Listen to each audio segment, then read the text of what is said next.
ஆழ்வாரெம்பெருமானார் ஜீயர் திருவடிகளே சரணம். அம்மாளாச்சாரியன் திருவடிகளே சரணம். ஆழ்வார்கள் வாழி அருளிச் செயல் வாழி தாழ்வாது மெல்குரவர் தாம் வாழி ஏழ்வாரும் உய்யவர்கள் உரைத்தவைகள் தாம் வாழி செய்யமறை தன்னுடனே சேர்ந்து. இன்னைய தினம் மார்கழி மாசம், அதுலயும் கேட்ட திருநக்ஷத்திரம், ஜேட்டா அப்படின்னு சொல்லக்கூடிய கேட்ட திருநக்ஷத்திரம். இதுல அவதரித்தவர் தொண்டரடிப்பொடி ஆழ்வார். மேலும் ஆச்சாரியர்கள்ல பெரிய நம்பி மற்றும் கூரநாராயணஜீயர் இவர்களும் இந்த மார்கழி கேட்டையில தான் அவதரித்திருக்கிறார்கள். அதனால இன்றைய தினம் தொண்டரடிப்பொடி ஆழ்வார் வைபவம் மற்றும் பெரிய நம்பி வைபவத்தை நாம அனுபவிக்கலாம். அவகாசம் இருக்கிறபடிக்கு அனுபவிக்கலாம். இந்த தனுர் மாசமே ரொம்ப சிறப்பான மாசம். இந்த தனுர் மாசத்தை எப்படி சொல்றோம்? மார்கழி மாசம்னு தமிழ்ல சொல்றோம் இல்லையா? அந்த தனுர் மாசம்னு சொல்றது சாப மாசம், கோதண்ட மாசம் அப்படின்னும், கேசவ மாசம், கேசவ மாதம்னு சொல்றது. இத தனுர் மாசம்னு ஏன் சொல்றோம்? சூரியன் தனுர் ராசியில சஞ்சரிக்கும் மாதம்ங்கிறதுனால இது தனுர் மாசம் அப்படின்னு சொல்றோம். மார்கசீர்ஷம் அப்படிங்கிறது தான் தமிழ்ல மார்கழி அப்படின்னு சொல்றோம். இந்த மார்கழிக்கு நிறைய பெருமைகள் இருக்கு. மேகங்கள் கருத்தரிக்கிற காலமாம் இது. ஏன்னா மழை பொழிய காரணம் என்ன? மேகம்தான். மேகம் மேகங்கள் அது உருவாகிறதுக்கு உண்டான காலம் அது மார்கழி மாசம்ங்கிறது. மேகங்கள் கருத்தரிக்கும் காலம், அதனாலதான் மழை உண்டாகும். அப்புறம் வருஷ கர்ப்பதான காலத்வாத்து அப்படின்னு சுவாமி வேதாந்த தேசிகன் தாத்பரிய சந்திரிகையில குறிப்பிட்டிருக்காரு இத பத்தி. இததான் தமிழ்ல கர்ப்போட்டம் அப்படின்னு சொல்றது, மேகங்கள் கருத்தரிக்கும் காலம். அதனால முக்கியமான மாசம் இது. ஏன்னா இந்த உலகத்துல இருக்கிறவாள்லாம் ஜீவிக்கிறதுக்கு மழை ரொம்ப முக்கியமே. நீர் ரொம்ப அவசியம். நீரின்றி அமையாது உலகு அப்படின்னு முதல்ல நமக்கு நீர் தேவையே. அதனால அந்த மழை நமக்கு கிடைக்கிறதுக்கு இன்னைக்கு பாசுரமே அதுதான். ஆழி மழை கண்ணா ஒன்று நீ கைகரவேல் ஆழியொழுப்புக்கு முகுந்து கொடார்த்தேரி ஊழி முதல்வன் உருவம் போல் மெய்கருத்து பாழியந்தோளுடை பற்பனாவன் கையில் ஆழி போல் மின்னி வலம்புரி போல் நின்றதிர்ந்து தாழாதே சாரங்கம் முதைத்த சர மழை போல் வாழ உலகினில் பெய்திடாய் நாங்களும் மார்கழி நீராட மகிழ்ந்து ஏலோர் எம்பாவாய் அப்படின்னு மார்கழி நீரா, அதாவது மழை பொழியணும் அப்படின்னு, சரமழை போல பொழியணும் அப்படின்னு சொல்லி பிரார்த்திக்கிறா இல்லையா ஆண்டாள். அதனால அந்த மேகங்கள் கருத்தரிக்கும் காலமாகிறபடினாலே இந்த மார்கழி மாசம் முக்கியமான மாசம். அடுத்தது ஆகம சாஸ்திரப்படி இந்த மார்கழி மாசத்தை தான் முதல் மாசம் அப்படின்னு சொல்லுவா.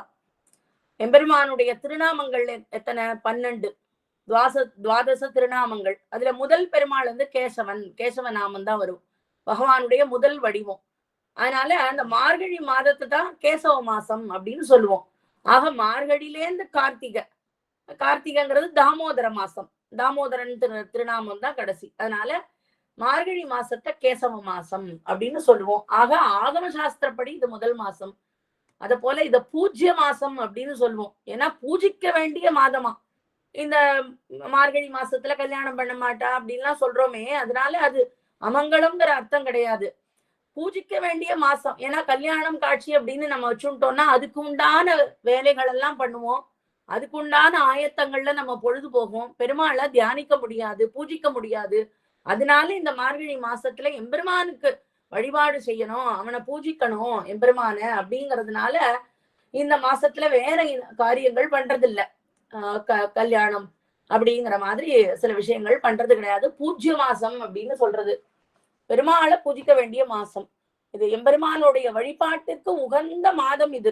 எதனால அப்படின்னா இன்னொரு காரணம் இருக்கு. இது பிரம்ம முகூர்த்தம் அப்படிங்கிற விடியற்காலை பொழுது. யாருக்கு அப்படின்னா தேவர்களுக்கு. தேவர்களுக்கு பிரம்ம முகூர்த்த காலமா. இந்த மாதிரி பொதுவாவே என்ன சொல்லுவோம்னா, பூலோகத்துல நமக்கு ஒரு வருடம்னா தேவர்களுக்கு அது ஒரு நாள். அப்போ அந்த சூரியோதயம்ங்கிறது பகல் பொழுதா இருக்கும், அதாவது உத்தராயணம் தையிலேருந்து ஆணி.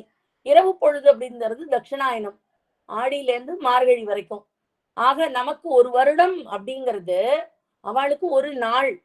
அப்படி பார்த்தா தைக்கு முன்னையதான இந்த மார்கழி மாசம் வந்து தேவர்களுக்கு பிரம்ம முகூர்த்த காலம். ஏன்னா இந்த மார்கழி மாசங்கிறது சூரியோதயத்துக்கு 96 நிமிடம் முன்னதான பொழுது இல்லையா? இந்த 48 நிமிஷங்கிறது பிரம்ம முகூர்த்த பொழுது. அதனால தேவர்களின் பிரம்ம முகூர்த்த காலங்கிறதுனால இந்த மார்கழி மாசம் வழிபாட்டுக்கு ரொம்ப உகந்த மாசம் அப்படின்னு சொல்லப்படுறது. மேலும் கண்ணனே என்ன சொல்லியிருக்கான், மாசானாம் மார்கசீர்ஷோகம் அப்படின்னு பகவத்கீதையில 10வது அத்தியாயம் 35வது ஸ்லோகத்துல சொல்றான். பகவானுக்கே உகந்த மாதம் இது. வேதங்கள்ல நான் சாம வேதமாக இருக்கேன்னு சொன்ன கண்ணன் மாதங்கள்ல நான் மார்கழி மாதமா இருக்கேன் அப்படின்னு சொல்றான். அதனால இந்த மார்கழி மாசம் சத்தியான மாசம். எம்பெருமானுக்கு விடியற்காலையில நாம எந்திருந்து இந்த தனுர் மாசத்துல திருவாராதனம் பண்ணா, பூஜை பண்ணா, அது ஒரு நாள் பண்ணினா 1000 நாள் செய்ததற்கு சமமா. ஆக 30 நாட்கள்ல 30,000 பூஜை, 30 நாட்கள்ல பண்றது 30,000 தடவை நம்ம பெருமாளுக்கு பண்ணின அந்த பலனை பெறலாம் அப்படின்னு பாஞ்சராத்திர ஆகமம் சொல்றது இந்த மார்கழி மாசத்தை பற்றி. மேலும் கூட்டம் கூட்டமாக அடியார்கள்லாம் பாவை நோன்பு பெருமாள், அதாவது ஆண்டாள் பாவை நோன்பு நோட்டுறது ஆய்ப்பாடியில் இல்லையா? அப்ப கூட்டம் கூட்டமாக தானே எல்லா அடியார்களையும் சேர்த்துட்டு தோழிகள்லாம் அழைச்சிட்டு போய் பெருமாளை சேவிச்சா. அதனால பகவானுக்கே பக்தர்கள் கிடைச்ச மாசம்தான் இந்த மார்கழி மாசம். இந்த மார்கழி மாசத்துலதான் வைகுண்ட ஏகாதசி அப்படிங்கிற வளர்ப்பிறை ஏகாதசி வருது இல்லையா? அதுக்கு எல்லாரும் பெருமாளை சேவிக்கிறதுக்கு கூட்டம் கூட்டமா வரா இந்த வைகுண்ட ஏகாதசி. அதனாலயும் இந்த மாசம் வசத்தியான மாசம். யாரெல்லாம் இந்த வைகுண்ட ஏகாதசிக்கு பெருமாள் சந்நிதி முன்னாடி போய் சேவிக்கிறார்களோ அவர்களுக்கெல்லாம் பரமபதம் உண்டு அப்படிங்கிறான் பகவான். மேலும் முக்கியமான ஒரு விஷயம், தமிழ் வேதத்துக்கு நடக்கும் உற்சவம், அத்தியன உற்சவம். இந்த உற்சவம் என்ன? 10 பகல் 10 ராப்பத்து அப்படின்னு நடக்கிறது. வைகுண்ட ஏகாதசிக்கு முன்னாடி 10 நாள் எல்லா ஆழ்வார்களுடைய 3000 பாசுரங்களை பெருமாள் கேட்பார். ராப்பத்து அப்படிங்கிற அந்த 10 நாள் உற்சவம் வைகுண்ட ஏகாசிக்கு பின்னாடி 10 நாள். அதை திருவாய்மொழிய தினம் 100 பாசுரங்களாக பெருமாள் செவிசாய்ப்பார். அது தவிர இயற்பான்னு எல்லாம் 4000 பாசுரங்களையும் பெருமாள் கேட்கிறார். மேலும் எல்லா வைஷ்ணவ கோயிலையும் இது நடக்கும். ஸ்ரீரங்கத்துல சிறப்பா நடக்கும் இந்த அத்தியன உற்சவம். திருமங்கை ஆழ்வார், அதாவது நாதமுனிகள் காலத்துல அவர் ஏற்பாடு பண்ணி அடுத்து திருமங்கை ஆழ்வார் காலத்துல அது நல்ல பெரிய உற்சவமாக நடந்து கொண்டாடி இன்னை அளவும் அத்தியன உற்சவம்னு அரையர் பாசுரங்கள் தாளத்தோடு இசைக்க ஆழ்வார் திருவடி தொழல் அப்படிங்கிறது ஒரு விஷயமும், நம்மாழ்வார் திருவடி தொழல் அப்படிங்கிறதும் இந்த அத்தியன உற்சவத்துல நடக்கிறது இல்லையா? அதனால ஸ்ரீரங்கம் தொடக்கமாக எல்லா திவதேசங்கள்லயும் இந்த அத்தியன உற்சவம் தமிழ் வேதத்துக்கு ஒரு சிறப்பு கொடுக்கிற நடத்தப்படுற உற்சவம். ஏன்னா மாறன் அதாவது எம்பெருமான், அதாவது நம்மாழ்வார் 4 வேத சாரமான பிரபந்தம் பாடினார். அதை எல்லாரும் எம்பெருமான் கேட்கணும், செவிசாய்க்கணும் அப்படின்னு தான் திருமங்கை ஆழ்வார் ஆசைப்பட்டார். அப்படி அத்தியன உற்சவம் இந்த தமிழ் மறைக்கு ஒரு சிறப்பு. இப்படி நிறைய மார்கழியில விசேஷங்கள் இருக்கு. மார்கழி மாசம் ரொம்ப பெருமை வாய்ந்த மாசம். அதனாலதான் எல்லாரும் கூட்டம் கூட்டமா அந்த விடியற்கால பொழுது எழுந்திருந்து பெருமாளை சேவிக்க போறோம் நம்ம. ஆக இந்த மார்கழி மாசத்துல கேட்ட நட்சத்திரத்துலதான் தொண்டரடி பொடி ஆழ்வார் அவதாரம். மார்கழியில அவதரித்த பிரமாதாக்களை பத்தி இன்னைக்கு அனுபவிக்க போறோம். ஆழ்வார்கள்ல தொண்டரடிப்பொடி ஆழ்வார் மார்கழி கேட்ட. மார்கழி கேட்டையில தான் பெரிய நம்பிங்கிற மகாபூர்ணர் அவதாரம் பண்ணினார் திருவரங்கத்துல. மேலும் கூரநாராயண ஜீயர் அப்படிங்கிற ஆச்சாரியர் சுதர்சன சதகம் பாடினவர், பெருமாளை ஓடத்திலேருந்து காப்பாத்தினவர். ஒரு அரையருக்கு உடம்பு சௌகரியம் இல்லாத போது, அவர் நோய் சாத்தின் இருந்த போது, அந்த கண்டமாலங்கிற நோய் சாத்தின் இருந்த போது அதையும் நோயை போக்கினார் சுதர்சன சதகம் சேவித்து. இப்படி கூரநாராயண ஜீயர் அவரும் மார்கழி கேட்டதான் அவர் அவதரித்ததும். மார்கழி மாசம் அவிட்ட திருநக்ஷத்திரத்துல ஆச்சாரிய ஹிருதயம் ஆரியமணம் அப்படிங்கிற ஒரு ஆச்சாரிய ஹிருதயம்ங்கிற ரகசிய கிரந்தத்தை அருளி செய்தவர் பிள்ளை நோக்காச்சாரியாரின் திருத்தம்பியாரான அழகிய மணவாள பெருமாள் நாயனார் அப்படின்னு ஒரு ஆச்சாரியர். அவர் மார்கழி அவிட்டம். அடுத்தது மார்கழி மூலம் அப்படிங்கிற திருமூலம். அதுல ஹனுமத் ஜெயந்தி எங்கெங்கும் எல்லா இடத்துலயும் கொண்டாடப்படுறது. பாவோ நானியத்திர கச்சத்தின்னு ஹனுமான் சொல்றா இல்லையா? பெருமாளையும் பிராட்டியையும் சேர்த்து வச்ச ஆச்சாரிய ஸ்தானத்துல இருந்து சேர்த்து வச்சவர். அப்படிப்பட்ட ஹனுமான் என்ன சொல்றார் அப்படின்னா, பக்திஷ்ட நியதாவீர பாவோ நானியத்திர கச்சதி, எனக்கு எங்கேயும் போக வேண்டாம் அப்படின்னு ராமன் அதாவது ஸ்பர்சித்த ராமனை வந்து ஆலிங்கனம் பண்ணிட்டார் இல்லையா, பரிஸ்வங்கம் பண்ணிட்டார். இந்த உடம்போட ராமநாமத்தை கேட்டு இங்கேயே இருக்கணும் அப்படின்னு ஆசைப்பட்டவர். அவருக்கு மார்கழி திருமூலம் திருமஞ்சனம் எல்லாம் விசேஷமா எல்லா இடத்துலயும் நடக்கும். மார்கழி கண்ணன் உகந்தது, அதனால மாசானம் மார்கசீர்ஷோகம். மேலும் இந்த மார்கழி மாசம் திருவாதிர திருநக்ஷத்திரம் தான் கருடனுக்கு. பொதுவா ஆடி மாசம் சுவாதி திருநக்ஷத்திரம் கருடனுக்குன்னு சொல்லுவா. ஆனா இந்த திருவரங்கத்துல மட்டும் பரமபதராதர் சந்நிதியில கருடன் இருப்பார், ஒரு கருடன். அந்த கருடன் ஏழி இருப்பாரா, அங்க அவருக்கு மார்கழி திருவாதிரன் தான் போட்டிருக்கும். அங்க உள்ள அர்ச்சகர்களை கேட்டா சொல்லுவா, இங்க கருடனுக்கு திருவாதிரை தான் அப்படின்னு, மார்கழி மாசம் திருவாதிரை அப்படின்னு சொல்லுவா. இப்படி மார்கழி மாசத்துக்கு நிறைய பெருமைகள் இருக்கு. நாம முதல்ல ஆழ்வார்கள்ல தொண்டரடிப்பொடி ஆழ்வார் வைபவத்தை அனுபவிக்கலாம். தொண்டரடிப்பொடி ஆழ்வார் அப்படிங்கிறது அவருடைய கைங்கரியத்தால அவருக்கு கிடைத்த அந்த சிறப்பு திருநாமம். துளவத் தொண்டாய துளசி தொண்டரடிப்பொடி சொல் அப்படின்னு அவரே சொல்லிக்கிறார். அதனால துளசி பிருத்தியர் அப்படிங்கிற திருநாமம் உண்டு அவருக்கு. எப்போதும் திருத்துழாய் கைங்கரியம் நந்தவனம் பண்ணி நந்தவனம் அமைத்து திருவரங்கநாதனுக்கு அந்த புஷ்ப கைங்கரியம் பண்ணிட்டு வந்தவர்.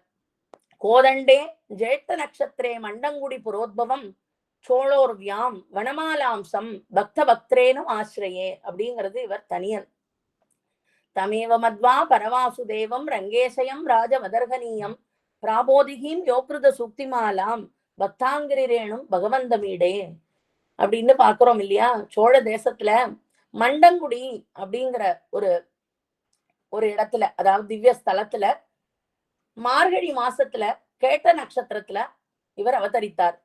வைஜெயந்தி அப்படிங்கிற வனமாலையின் அம்சமாக இவர் அவதரித்தார் தொண்டடிப்பொடி ஆழ்வார். மண்டங்குடி அப்படிங்கிறது ஒரு அழகான கிராமம், நல்ல நந்தவனங்கள் சூழ இருக்கு.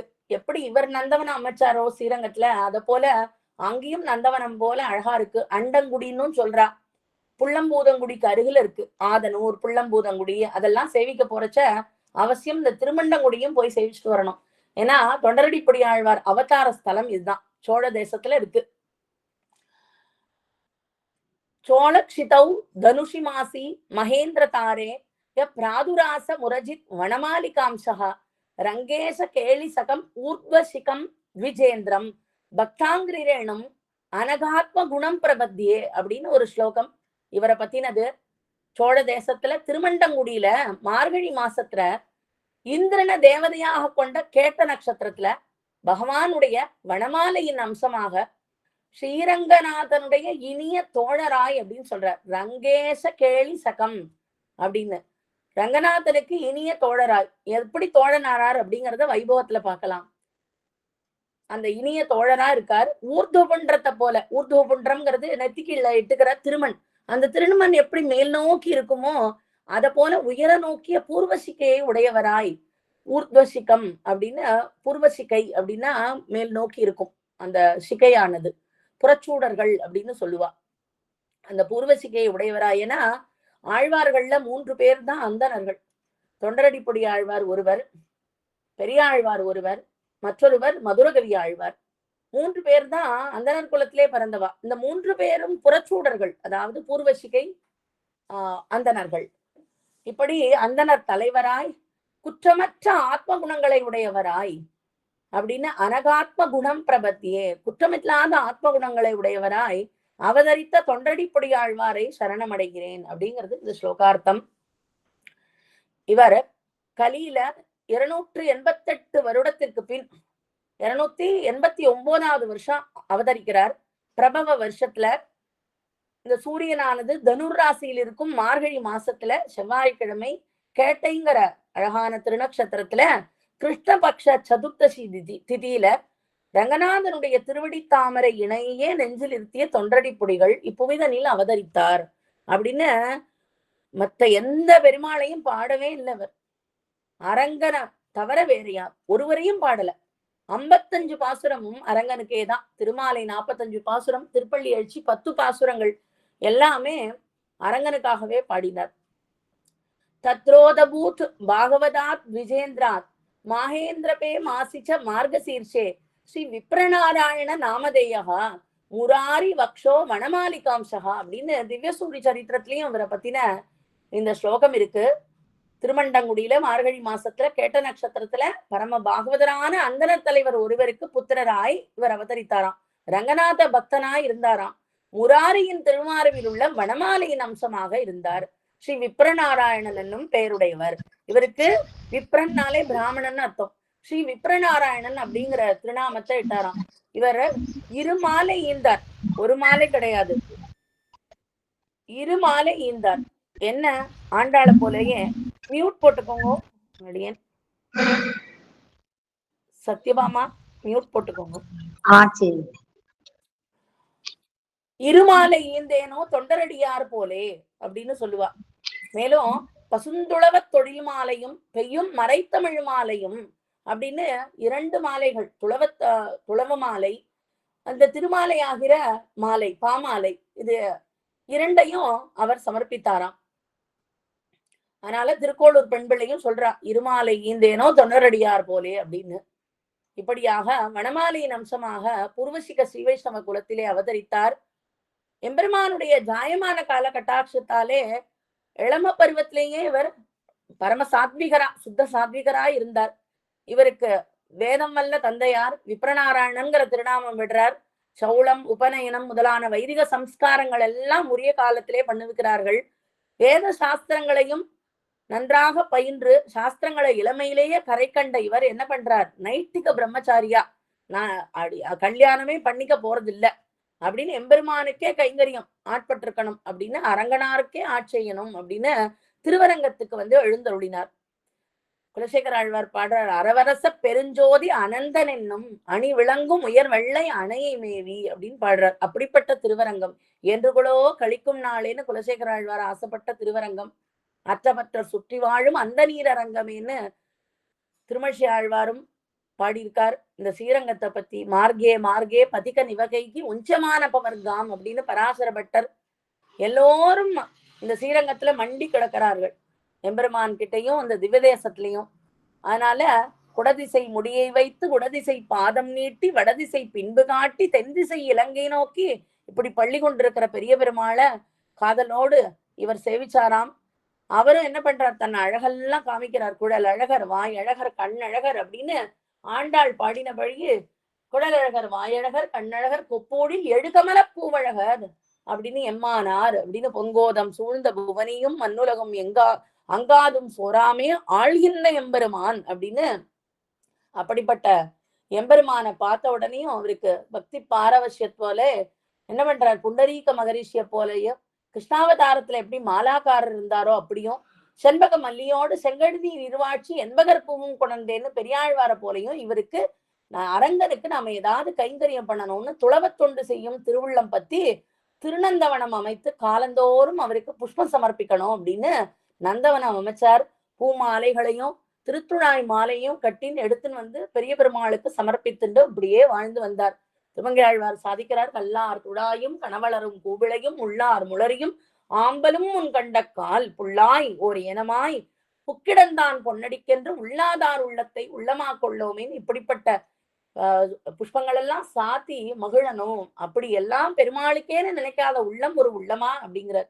இப்படி ஆழ்வார்கள் எல்லாருமே இந்த புஷ்ப கைங்கரியத்துல ஈடுபட்டாலும் இந்த பூமாலையும் திருத்துழாய் மாலையும் பெரிய பெருமாளுக்கு சமர்ப்பிச்சுட்டு இந்த கைங்கரியத்தை பண்ணின்னு வந்தார். இப்படி இருக்கும்போது வடதிருக்காவேரிக்கு அருகில கரம்பனூர் அப்படின்னு ஒரு திவ்ய ஸ்தலம் இருக்கு, உத்தமர் கோயில் அப்படின்னு சொல்லுவோம். அந்த கரம்பனூர்ங்கிற திவ்யதேசத்துல ஒரு தெய்வ பெண்ணோட அம்சமா ரொம்ப அழகோட பேரடியிலோட இருந்தாலும் தேவதேவி அப்படிங்கிற கணிக்கை, ஒரு தாசி. அவள் தன்னுடைய தமக்கையோடையும் தோழிமாரோடையும் உறையூருக்கு போறா. சோழ அரசன் முன்னாடி போய் ஆடல் பாடல்லாம் நடத்துறா, ஆடுறா. ஏராளமான பரிசுகள் திரவியங்கள்லாம் கொண்டு மீண்டு வரா. அப்படி வரும்போது இந்த விப்ரநாராயணர், ஏன்னா அப்பா அவர் விப்ரநாராயணன் தான் பண்ணிட்டு இருக்கார் கைங்கரியம், அவருடைய நந்தவனம் இடைப்படுறது. அதை பாக்குறா, அவரை விப்ரநாராயணையும் பாக்குறா. ரொம்ப தேஜஸ்வியா இருக்கார். அவரை பார்த்த உடனேயும் அவர் இவளை பார்க்கவே இல்லை. ஏன்னா அந்த கைங்கரியத்திலேயே ஈடுபட்டு எம்பெருமானையே தியானிச்சுன்றதுனால இவளை கண்டுகொள்ளவே இல்லை அவர். உடனே தேவதேவி சொல்றா தன்னுடைய தமக்கைட்ட, இவர் என்ன ஆனா என்ன, இல்ல பித்தனா, இது ஆண் பிள்ளை தானா, இவ்வளோ அழகோட நான் நிக்கிறேன், என் அழகுல மயங்காதவர் எவரும் இல்ல, இவர் இப்படி என்ன அலட்சியப்படுத்துற மாதிரி இருக்காரே அப்படின்னு சொல்லவும், பக்கத்துல இருந்த தோழிகள் சொல்றா, தோழியும் தமக்கையும் சொல்றாளாம், அரங்கனுடைய கைங்கரியத்துல ஈடுபட்டிருக்கிறவர் மகா வைராக்கியமுடையவர், நைட்டிக பிரம்மச்சாரியா இருக்கிறவர். அதனால நம்மளை போன்ற சாதாரண மக்கள் எல்லாம் பார்த்து நம்மளுடைய அழகெல்லாம் பார்த்துலாம் அவர் ஆசைப்படவும் மாட்டார், அது பெருசாவும் ஒரு பொருட்டா நினைக்க மாட்டார் அப்படின்னு சொன்ன உடனே இவளுக்கு கோபம் வருது. நான் இவரை எப்படியாவது மயக்கி காட்டுறேன், என் வசப்படுத்துறேன் அப்படின்னு சொல்றா. அப்படி மட்டும் நான் பண்ணலைன்னா நான் 6 மாசம் உனக்கு தாசியா இருக்கேன் அப்படிங்கிறாளாம். அதனால இப்படி இப்படி சபதம் எடுத்துண்டா தேவதேவி. எடுத்துட்ட பிறகு பின்னாடி என்ன பண்றா, உடனே கரமனூருக்கு சென்று இவரை எப்படியாவது நமக்கு நம் வலையில வீழ்த்தணும் அப்படின்னு திருப்பி இந்த ஸ்ரீரங்கத்துக்கு வரா. சாதாரண உடைய உடுத்துண்டு சொல்றா, இந்த மாதிரி ஒரு பிறவியில நான் பிறந்துட்டேன், முன்வினை பயனாலே தாசி குலத்துல பிறந்துட்டேன், என்னை என்னுடைய தாயார் குலத்தொழில ஈடுபடு அப்படின்னு சொல்றா. ஆனா நான் பல பாவங்களை செஞ்சுதானே இந்த குலத்துல பிறந்திருக்கேன், அதனால மேன்மேலும் நான் படுகுழியில விடணுமா, அதனால உமக்கு, அதாவது பெரிய பெருமாளுக்கு நீர் துளவு தொண்டு செய்கிறீர், உமக்கு அடியேன் இந்த நந்தவனத்தை பராமரிக்கும் கைங்கரியத்துல என்ன ஏவினால் நானும் இதை பண்றேனே அப்படின்னு சொல்லி எப்படியோ அவர்கிட்ட அந்த கைங்கரியத்தை பெற்றுண்டு இவர் மாலை சமர்ப்பிக்க கோவிலுக்கு போகும்போதும் மாதுகரத்திற்கு எழுந்தருளும் போதும் அந்த தோட்டத்தை அவளே பாத்துக்கிறாளாம். எல்லாம் பார்த்துண்டு இதெல்லாம் ஒரு திட்டம், அவரை எப்படியாவது நம்ம வலையில வீழ்த்தணும் அப்படிங்கிறதுக்காக. அதனால இவர் என்ன பண்றார், மாதுகரத்துல கிடைக்கிற பிக்ஷைய தாம் திருவாராதன பெருமாளுக்கு அமுது செய்ய பண்ணி தாமும் அமுது செய்து உண்டு மிகுந்த அந்த போனகம் செய்த சேடம் தருவரேல் புனிதமன்னேன்னு பாடுறாரே திருமாலையில, அந்த மாதிரி அந்த அன்னத்தை இவளுக்கு கொடுத்து வந்தாராம். அந்த போனகம் செய்த சேஷத்தை இவளும் சாப்பிடுறா. அவளும் என்ன பண்றா, பூச்செடிகளுக்கு பாத்தி கட்டுறா, நீர் வார்க்கிறா, அவற்றை கண்ணும் கருத்துமா காத்துண்டு கைங்கரியங்களை இவளுக்கு 6 மாச காலம் செஞ்சுட்டு இருக்கா. இப்படி செஞ்சுட்டு வரச்ச ஒரு மழைக்காலம், மழை பொழியறது. மழை பொழியும் போது அவள் முழுக்க அதுல நனைஞ்சுடுறா. நனைஞ்ச பிறகு ஒதுங்க இடம் பார்த்துட்டு இருக்கா. ஏன்னா நந்தவனத்துக்கு வெளியிலே இருக்கா, ஒதுங்க இடம் பார்க்கிறா. அப்போ இவரும் கவனித்துண்டு இது மழையில குளிர்ல நடுங்குறாளே அப்படின்னு அவருடைய அந்த குடில்ல அனுமதிக்கிறார். அந்த சமயமாக பார்த்து தன் வலையில் வீழ்த்தினான் அந்த தேவதேவி. அவரும் என்ன பண்றார், அப்படியே எம்பெருமான மறந்து இவள்கிட்டயே மயங்கி இருக்கார். அவர் வசப்படுத்திட்டா அவள். அதனால பெரிய பெருமாளையும் மறக்க செஞ்சுட்டா. சில காலம் போகுது அப்படியே. கொஞ்ச காலம் அவளை நன்னா மெய்மறக்க அவர் இருந்துட்டார். லோக விஷயங்கள்லே ஈடுபட்டு இப்படி எம்பெருமான மறந்து இருந்துட்டார். ஒரு 6 மாத காலம் ஆனவுனே இவளுடைய வேலை முடிஞ்சுடுத்து, வசப்படுத்திட்டா இல்லையா. அதனால அவரை விட்டுட்டு விப்ரநாராயண விட்டுட்டு அந்த கரமனூருக்கே போயிட்டா. உடனே அந்த சமயத்துலதான் பெரிய பெருமாளும் பெரிய பிராட்டியும் இந்த மாய சக்தியால, ஏன்னா இவள் என்ன பண்றாரு, இவரை அப்படியே அவ விட்டுட்டு போனோடனே அவள் மனசு அவள்கிட்டயே நிக்கிறதாம். அந்த கரமனூருக்கு போய் அவளுடைய வாசல் கதவுலயே நின்றுட்டு இருக்காராம், திண்ணையிலேயே முடங்கி கிடந்தாராம். அந்த சமயத்துலதான் பெரிய பெருமாளும் பெரிய பிராட்டியாரும் நினைக்கிற ஆள்களாம். பிராட்டி சொல்றா, புருஷகாரம் பண்றா, நமக்கு இவ்வளவு அந்தரங்கரான இவரை தேவரீருடைய மாயை அப்படிங்கிற அந்த ஆச்சரிய சக்தின்னு சொல்றோம் இல்லையா, மாயை, அதுக்கு பிரகிருதிக்கு வசப்படும்படி விட்டுடுறேரே, இவரை மறுபடியும் தேவரி திருவடிகளுக்கு அந்தரர் கைங்கரியம் பண்ணும்படி கடாட்சி தருட வேண்டும் அப்படின்னு பிராட்டி புருஷகாரம் பண்ண பெருமாளும் அதற்கு இசைந்து என்ன சொல்றார், பண்றாருன்னா தம்முடைய திருவாராதன பாத்திரமான ஒரு பொன் வட்டில், அந்த பொன் வட்டில என்ன பண்றாரு, மனித உரு எடுத்துக்கொண்டு தேவதேவி வீட்டு வாசல்ல அவளை கூப்பிடுறாரு. கூப்பிட்டு, நான் அழகிய மணவாளன் அப்படிங்கிற பேரு உடையவன், இந்த விப்ரநாராயணுடைய தோழன். அதனாலதான் நாம பார்த்தோம் இல்லையா, தனியன்ல யாருடைய தோழன் அப்படின்னு பார்த்தோம், ரங்கேச கேலி சகம் அப்படின்னு ஒரு ஸ்லோகத்துல பார்த்தோம். அதனால ரங்கேச கேலி சகம் அப்படின்னா ரங்கநாதனுடைய தோழன், அதாவது ரங்கநாதனுடைய தோழன் விப்ரநாராயணன் அப்படின்னா இவர் என்ன சொல்லிக்கிறார், நான் விப்ரநாராயணனுடைய தோழன், ஆக இருவரும் தோழர்கள் அப்படிங்கறத ரங்கன் வந்து பிரகடனப்படுத்தின்றான், தோழனா சொன்னான். ஆனா ஆழ்வார வந்து தன்னுடைய தோழனா சொன்னான் பெருமாள். அதனால சொல்றார், நான் வந்து அழகிய மணவாளன் விப்ரநாராயணுடைய தோழன், அவரால் தான் நான் அனுப்பி இங்க வந்தேன் அப்படின்னு கதவை தோற அப்படின்னு சொல்லி விப்ரநாராயணன் தான் இந்த பொன்வெட்டில கொடுத்தார் அப்படின்னு சொல்றார். சொன்ன உடனேயும் சரி அவரை உள்ளே வர சொல்லும் அப்படின்னு சொல்றார். விப்ரநாராயணன் சொல்றார், இந்த மாதிரி தேவதேவி உண்மை உள்ளே வர சொன்னான்னு சொல்லிட்டு போயிடுறார். பெருமாள் வந்து அழகிய மணவாளன்கிற பேர் உள்ள ஒரு மனித ரூபத்தை எடுத்துக்கொண்டு வர்றார். அப்புறம் மறுநாள் பொழுது விடியறது, பொன்வட்டில காணும்னு அர்ச்சக பரிசாரகர்கள், ஏன்னா கோயில் இருக்கிறது தானே பெருமாள் கொண்டு வந்து கொடுக்கிறார். தன்னுடைய ஆஸ்தானத்துல கோவில்ல இருக்கிற பொன்வட்டில், அந்த பொன்வட்டில்ங்கிறது பெருமாளுக்கு கைங்கரியம் பண்றதுக்கு காத்தால திருவாராதனைக்கு உள்ள பண்ணக்கூடிய பாத்திரம் அந்த பொன்வட்டில். அதனால அர்ச்சக பரிசாரகர்கள்லாம் ராஜகாரியஸ்தர்களுக்கு எல்லாருக்கும் தெரிவிச்சுட்டா. தெரிவிச்சு அவர்கள் உறையூர்ல சோழராஜா வந்து அதுக்கு காதுபட அவர் என்ன பண்றாரு, அர்ச்சக பரிசாரர்கள் தான் முதல்ல விசாரிக்கிறார். ஏன்னா பெருமாளுக்கு அந்தரங்க கைங்கரியம் பண்றவா அவா தானே போய் திருவாராதனம் பண்றவா, அதனால அவளை விசாரித்து அவருக்கு தண்டனை கொடுக்கணும்னு நினைக்கிறார். அப்போ வந்து எதிர்ச்சையாக அந்த தேவதேவியுடைய வீட்டு வேலைக்காரி ஒருத்தி பாக்குறா, ஒரு காரியமா அங்க வந்தவள் அதை பாக்குறா. ஐயோ படி அர்ச்சகருக்கு போய் தண்டனை கொடுக்கணும்னு நினைக்கிறாரே, ஆனா ஒரு ஒரு விப்ரநாராயணுடைய தோழன்னு சொல்லிட்டு தானே ஒருத்தன் பொன்வட்டில கொண்டு வந்து கொடுத்தான் அப்படின்னு சொல்லி அரசனுக்கு சொல்றா. அத வந்து தலையணைக்கு கீழே தேவதேவி வச்சுட்டு இருக்கா அப்படிங்கிற விஷயத்தையும் அரசனுக்கு சொல்றார். சொன்ன உடனேயும் அவர்கள்லாம் தேவதேவியின் வீட்டை வந்து ராஜசேவர்கள்லாம் பரிசோதிக்கிறார்கள். தேவதேவியும் விப்ரநாராயணன் ரெண்டு பேரையும் அரசன் முன்னாடி ரெண்டு பேரையும் அழைத்து போய் இந்த மாதிரி கேள்வி கேட்கிறா. எல்லாரும் என்ன விஷயம், எப்படி பொன்வட்டில் போச்சு அப்படின்னு. அப்ப விப்ரநாராயணனுடைய தூதன் தான் அழகிய மணவாளன்கிறது அனுப்பியதாக கொடுத்தான்னு தேவதேவி சொல்றா. பெருமாளுடையதுன்னு எனக்கு தெரியாதே அப்படின்னு சொல்றா. அடுத்தபடி உடனே விப்ரநாராயணரை இது பற்றி விசாரிக்க, நமக்கு ஒரு தூதனும் இல்லை ஒரு தோழனும் இல்லை, நான் வட்டில கண்டதும் இல்லை அப்படின்னு சொல்றார். தேவதேவி ஆனா இவள் தான் அனுப்பினார் அப்படின்னு சொல்றா. அதனால தேவதேவிக்கு அபராதத்தை விதித்து அந்த தொகையோடு வட்டில பெருமாளுக்கு சமர்ப்பிக்க சொல்லிட்டு விப்ரநாராயணனை தக்க தண்டனை கொடுக்கணும் அப்படின்னு சொல்லிட்டு காவல்ல இருக்கட்டும் அப்படின்னு சொல்லி உத்தரவிட்டானாம் அரசன். உடனே அன்னைக்கு ராத்திரியே பிராட்டி திரும்ப சொல்றா, புருஷகாரம் பண்றா. பெருமாளுடன் ஏகாந்தமாக வார்த்தை சொல்லும் போது, ஸ்ரீ விப்ரநாராயணரை இனிமேலும் அந்த லீலைக்கு விஷயமாக்காமல் உம்முடைய இரக்கத்திற்கு விஷயமாக்கி கை கொள்ள வேணும் அப்படின்னு புருஷகாரம் பண்றாள்.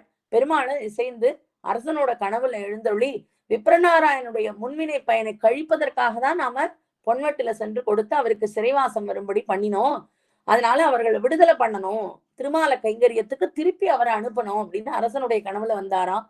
உடனே பெருமாளும், அதாவது பெருமாள் இப்படி கனவுல வர ராஜாவும் அவரை விடுவித்து பழைய போலவே அவரை பண்டு போல என்ன பண்றாரு, இந்த துளவத் தொண்டையே பண்றாராம். பொன்வட்டில கொடுத்து இந்த மாதிரி ஒரு லீலைக்கு விஷயம் இருந்து திருப்பி இரக்கம் கொண்டு பெருமாள் அவரை தன்னுடைய துளவத் தொண்டுக்கு ஈடுபடுத்தினார். பொன்வட்டில் அப்படின்னு சொன்ன உடனேமே நமக்கு எல்லாம் ஒரு விஷயம் ஞாபகத்துக்கு வந்தே ஆகணும். சில விஷயங்கள் நான் பொன்வட்டில் அப்படிங்கிறத, பொன்வட்டில்ங்கிற ஒரு வஸ்து ஆழ்வார்கள்ல இந்த தொண்டரடிப்பொடி ஆழ்வார் வைபவத்துல முக்கிய இடம் பெறுறது. ஏன்னா பெருமாளே அழிமணமாளன்கிற பெயர்ல வந்து பொன்வட்டில கொடுத்து இவரை திருப்பி தன் கைங்கரியத்துல ஈடுபடுத்தினான். இன்னொன்னு, கைங்கரியத்துக்கு ஆசைப்பட்ட குலசேகர ஆழ்வார் எம்பெருமான் பொன்மலை மேல் ஏதேனும் ஆவேனேன்னு அணைய ஊர புனைய அடியும் பொடியும் பட பர்வத பவனங்களிலே ஏதேனுமாக ஜனிக்க பெறுகிற திரியக்கு ஸ்தாவர ஜன்மங்களை பெருமக்களும் பெரியோரும் பரிகிரகித்து பிரார்த்திப்பார்கள் அப்படின்னு எம்பெருமான் பொன்மலையில ஏதேனுமாக இருக்க விரும்பின குலசேகர ஆழ்வார் ஒரு பாசுரத்துல சொல்றார், பொன்வட்டில் பிடித்துடனே புகப்பெருவினாவேனோ அப்படிங்கிறார். அதே போல குரத்தாழ்வானுடைய சரித்திரத்திலும் முக்கியமான விஷயம் இது, பொன்வட்டில் தனை எறிந்த புகழுடையோன் வாழியே அப்படின்னு. ராமானுஜருடைய பொன்மயமான திருவடிகள், அச்சுதனுடைய பொன்மயமான திருவடிகள் எம்பெருமானாருக்கு கிடைச்சுடுத்த அந்த எம்பெருமானுடைய திருவடிகளை நான் தஞ்சம்னு அடைய போறேன், எனக்கு எதுக்கு இந்த பொன்வட்டில் அப்படின்னு ஆண்டாளோட மடியில இருந்த அந்த பொன்வட்டில தூக்கி எரிஞ்சவர். பொன்வட்டில் தனை எறிந்த புகழுடையவனாக குலசேகர ஆழ்வாரும் அந்த குரத்தாழ்வானும் தொண்டடிப்பொடி ஆழ்வாரும் இவர்கள் சரித்திரத்துல இந்த பொன்வட்டில்ங்கிறது முக்கியமான இடத்தை வகிக்கிறது. அதனால இப்படி பொன்வட்டில எரிந்த புகழுடையவனாக குரத்தாழ்வான் இருந்தார். இவருடைய வைபவத்திலையும் அந்த பொன்வட்டினாலதான் அவருக்கு திருப்பி அவருடைய திருமாலை கைங்கரியத்துல திருப்பி ஈடுபடுத்தியிருந்தான் பெருமாள். இப்படி அவர் முன்னாடி இப்படிலாம் இருந்துட்டோமே அப்படின்னு அந்த இழி செயலெல்லாம் நினைச்சு அனுதாபத்தோடு இருக்கார் பெருமாள், அத ஆழ்வார். மாதரார் கயற்கன் என்னும் வளையுள்பட்டு அழுந்துவேனேன்னு அதான் திருமாலையில பாடிக்கிறார் தானுமே.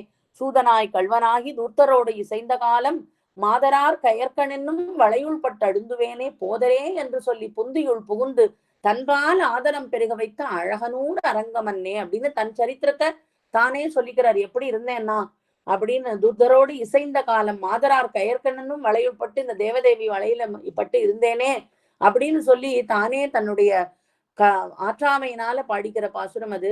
உடனே என்ன பண்றார், பிராயச்சித்தமாக அச்சுதன் ஏன்னா தேவதேவியோட இருந்தோமே 6 மாச காலம், இப்படி அரங்கனுடைய கைங்கரியத்தை இழந்தோமேன்னு சொல்லி கதறி அழுது அச்சுதன் அடியார்களுடைய ஸ்ரீபாத தீர்த்தத்தை பருகி பரிசுத்தராரார்.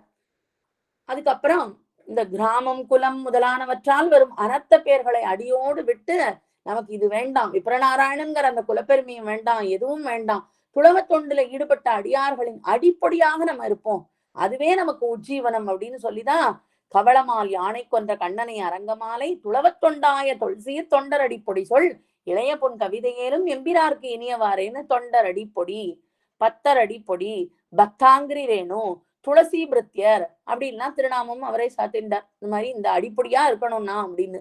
அதனால ஸ்ரீ ராமபிரானே அல்லது அறியாது இருந்த ஒரு திருவடி அனுமான போலவும் இளைய பெருமாளையும் இப்படி ராமபிரானை அல்லாது இருக்க மாட்டார். அந்த மாதிரி இளைய பெருமாளை போலவும் அரங்கனை அல்லது அறியாதவரா இருந்தாராம்.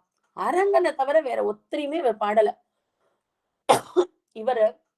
இவர் மட்டும் இவர் திருவரங்கனை மட்டுமே பாடினதுனால என்ன ஆறுது, பதின்மர் பாடும் பெருமாள்ங்கிற கொண்டாட்டம் அரங்கனுக்கே மட்டுமே கிடைச்சது. ஏன்னா இந்த ஆழ்வார் எல்லா ஆழ்வார்களும் திருவேங்கடத்தையும் பாடியிருக்கா, அரங்கனையும் பாடியிருக்கா. ஆனா இவர் மாத்திரம் திருவரங்கனை மட்டுமே, திருமாலை 45 பாசுரம், திருப்பள்ளி எழுச்சி 10 பாசுரம் எல்லாமே அரங்கனையே பாடினதுனால என்ன ஆச்சு, திருவேங்கடத்துக்கு பாசுரம் இல்லை. அமலநாதி பிரான்ல திருப்பாணாழ்வார் என்ன சாதிக்கிறார்னா, மந்திபாய் வடவேங்கட மாமலை வானவர்கள் சந்தி செய்ய நின்றார் அரங்கத்தர வினனையான் அப்படின்னு பாதாதி கேசமா பெரிய பெருமாளை அனுபவிச்சவர். ஒரு பாசுரத்துல திருவேங்கடம் பாடியிருக்காரு. 1-2 பாசுரங்கள்ல ஆரம்பிக்கும் பொழுதே பாசுரங்கள்ல திருவேங்கடத்தை பாடி விடுறார். ஆனா இவர் பாசுரம் முழுக்க அந்த பெரிய பெருமாள் நம்பெருமாளுக்குத்தான் அழகனூர் அரங்கம் அன்றே அப்படின்னு அரங்கத்தையே பாடுறார். அரங்கத்தமா பள்ளி எழுந்துள்ளாயேங்கிறார். பாதிவிரத்தை உடையவள், எப்படி ஒரு பெண் பதி கிட்ட பதிவிரதா இதோட இருப்பாளோ அது போல பாதிவிரதம் உடையமா ரங்கன்டே இருந்தார் இவர். அதனால திருமங்கை ஆழ்வாரும் மற்ற ஆழ்வார்கள்லாம் பாடுற மாதிரி கண்டியூர் அரங்கம் மெய்யம் கட்சி பேரம் அல்ல என்று மன்னினார் உயலல்லால் மற்றையோருக்கு உயலாமே அப்படின்னு எல்லாரும் என்ன பண்றா, திவ்யதேசங்கள் தோறும் மண்டி திரிகிறார்கள் மற்ற ஆழ்வார்கள். சீரார் திருக்கோவலூரே திருவேங்கடமே, திருக்கோவலூரே மதில் கட்சி ஊரகமே பேரகமே பேரா மருதிருத்தான் வெள்ளரையே வெக்காவே பேராளி தன்கால் நரையூர் திருப்புலியூர் ஆறாமம் சூழ்ந்த அரங்கம்னு எத்தனை திவ்யதேசங்களை பாடுறார். அப்படி இப்போ மற்ற ஆழ்வார்கள் போல இல்லாம பெரிய பெருமாளிடமே பாதிவிரதம் உடையவரா இருந்தார்.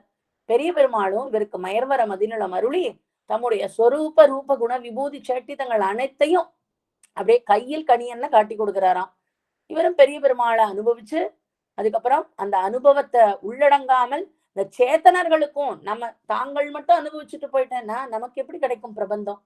அதனால நமக்கு உய்வதற்கு உறுப்பான இந்த அர்த்தங்களை எல்லாம் உள்ளடக்கி என்ன பண்றார் திருமாலை, மேலும் திருப்பள்ளி எழுச்சி அப்படிங்கிற 2 திவ்ய பிரபந்தங்களை அருளி செய்து இந்த உலகத்தை வாழ்வித்தருளினார்.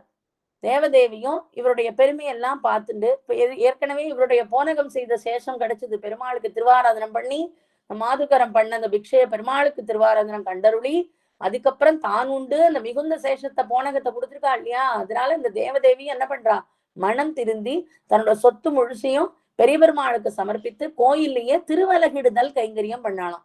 அலகிடுதல் சீத்தல் அப்படின்றா சொல்லுவா தமிழ்ல. அது என்ன, கோயில பெருக்கி முழுகிறது கைங்கரியம் திருவலகிடுதல். கடைத்தலை சீக்க பெற்றால் கடுவினை களையலாமே அப்படின்னு ஆழ்வார் பாசுரம். இன் கோயில் சீத்து பல்படிகால் குடிகுடி வந்து ஆட்சியும் தொண்டரோர் கருளி சொதிவாய் திறந்து உன் தாமரை கண்களால் நோக்காய் தென்திரை பொருணல் தன்பனை சூழ்ந்து திருப்புளிங்குடி கிடந்தானே அப்படின்னு திருப்புளிங்குடிக்கு பாடும்போதும் இந்த கோயில் சீத்து அப்படிங்கிற அலகிடுதல் கைங்கரியத்தை பாடுறார் சுவாமி நம்மாழ்வார். இப்படி இந்த திருவலகிடுதல் கைங்கரியத்தை பண்ணி அவளும் உயிர்ந்து போனாள் அப்படிங்கிறது தான் இது சரித்திரம். இவருடைய திவ்ய பிரபந்தங்கள்ல முதல் பிரபந்தம் அப்படிங்கிறது திருமாலைங்கிற பிரபந்தம். திருமாலை அறியாதார் திருமாலையே அறியாதார் அப்படின்பா. அந்த திருமாலைங்கிற பிரபந்தத்தை தினசரி அதை சேவிக்கணும். 45 பாசுரங்களும் மணியான பாசுரங்கள், அழகான பாசுரங்கள், எளிமையான பாசுரங்கள். நாம பிரபாவத்தை சொல்ற அவ்வளவு அழகா. ஸ்ரீ சௌனக பகவான் அருளிய விஷ்ணு தர்மத்தின் சாரம் தான் அது. அத முதல் 2 பாசுரத்துல சொல்றார்.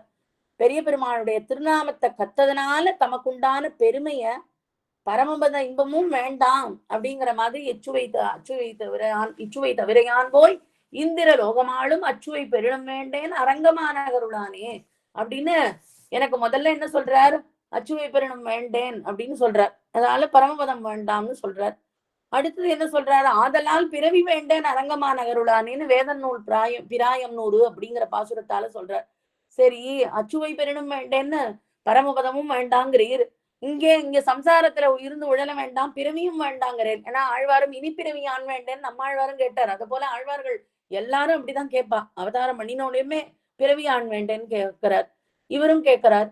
அது போல கேட்கும் பொழுது பிறவி வேண்டாம்னு சொல்றீரே, அப்ப என்ன வேணும்னா அந்த திருத்தியா விபூதியிலே எனக்கு வாழ்ச்சி வேணும், இங்கேயே பெருமாளை சேவிச்சுட்டு கைங்கரியம் பண்ணணும் அப்படிங்கிறார்.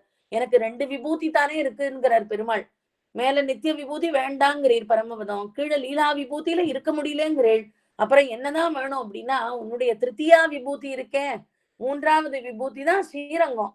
ஏன்னா அதுதான் விமானம் பிரணவாக்காரம் வேதஸ்ருங்கம் மகாத்புதம் ஸ்ரீரங்கசாயி பகவான் பிரணவார்த்த பிரகாசகா காவேரி விரஜாசையம் வைகுண்டம் ரங்கமந்திரம் சமாசுதேவோ ரங்கேசகா பிரத்யக்ஷ பரமம்பதம் அப்படின்னு சொல்லப்பட்டிருக்கேன். அதனால இந்த திருத்தியா விபூதியில தான் எனக்கு வேணும், கைங்கரியம் வேணும், பெருமாளையே சேவிச்சுட்டு இருக்கணும், இந்த திருநாம சங்கீத சுவை தவிர வேற எனக்கு எதுவும் வேண்டாம் அப்படிங்கிறார். 3ஆம் பாசுரத்தினால என்ன சொல்றாருன்னா இந்த சம்சாரத்துல பிறவி வேண்டாம்னு சொல்றார். திருத்தியா விபூதிக்கு ஆசைப்படுறார். அதுக்கு மேல ஒரு 11 பாசுரங்கள் அவர் 4லேந்து 14 பாசுரங்கள் முழுக்க என்ன பண்றார்? பெரிய பெருமாளுடைய பெருமையை நம்ம எல்லாருக்கும் உபதேசிக்கிறார். அதனால சிலை நாள் இலங்கை சற்ற தேவனே தேவனாமான் அப்படின்னு பரத்தம் சொல்றார். கற்றினம் மேய்த்த எந்தை கடலினை பணிமின்னீரே கண்ணனையே படியணும் அப்படிங்கிறார். நாட்டினான் தெய்வம் எங்கும் நல்லதோர் அருள் தன்னாலே காட்டினான் திருவரங்கம் உய்பவர்க்கு உய்யும் வண்ணம் கெட்டிரே நம்பி மீர்காள் கருட வாகனனும் நிற்க சேட்டை தன்மடியகத்து செல்வம் பார்த்திருக்கின்றீரே அப்படின்னு. சேட்டைனா யாரு? லக்ஷ்மிக்கு மூத்தவள். அவள் கிட்ட போய் செல்வத்தை போய் பார்த்துன்னு நிக்கலாமா?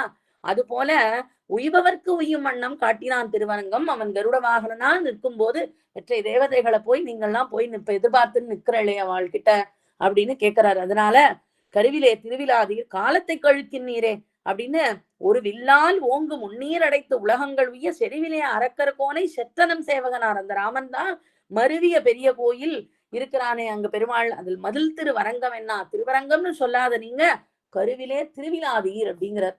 கர்ப்பத்துல நிர்பாகியம் கர்ப்ப நிர்பாகியன் நீங்கள்லாம் அப்படின்றார்.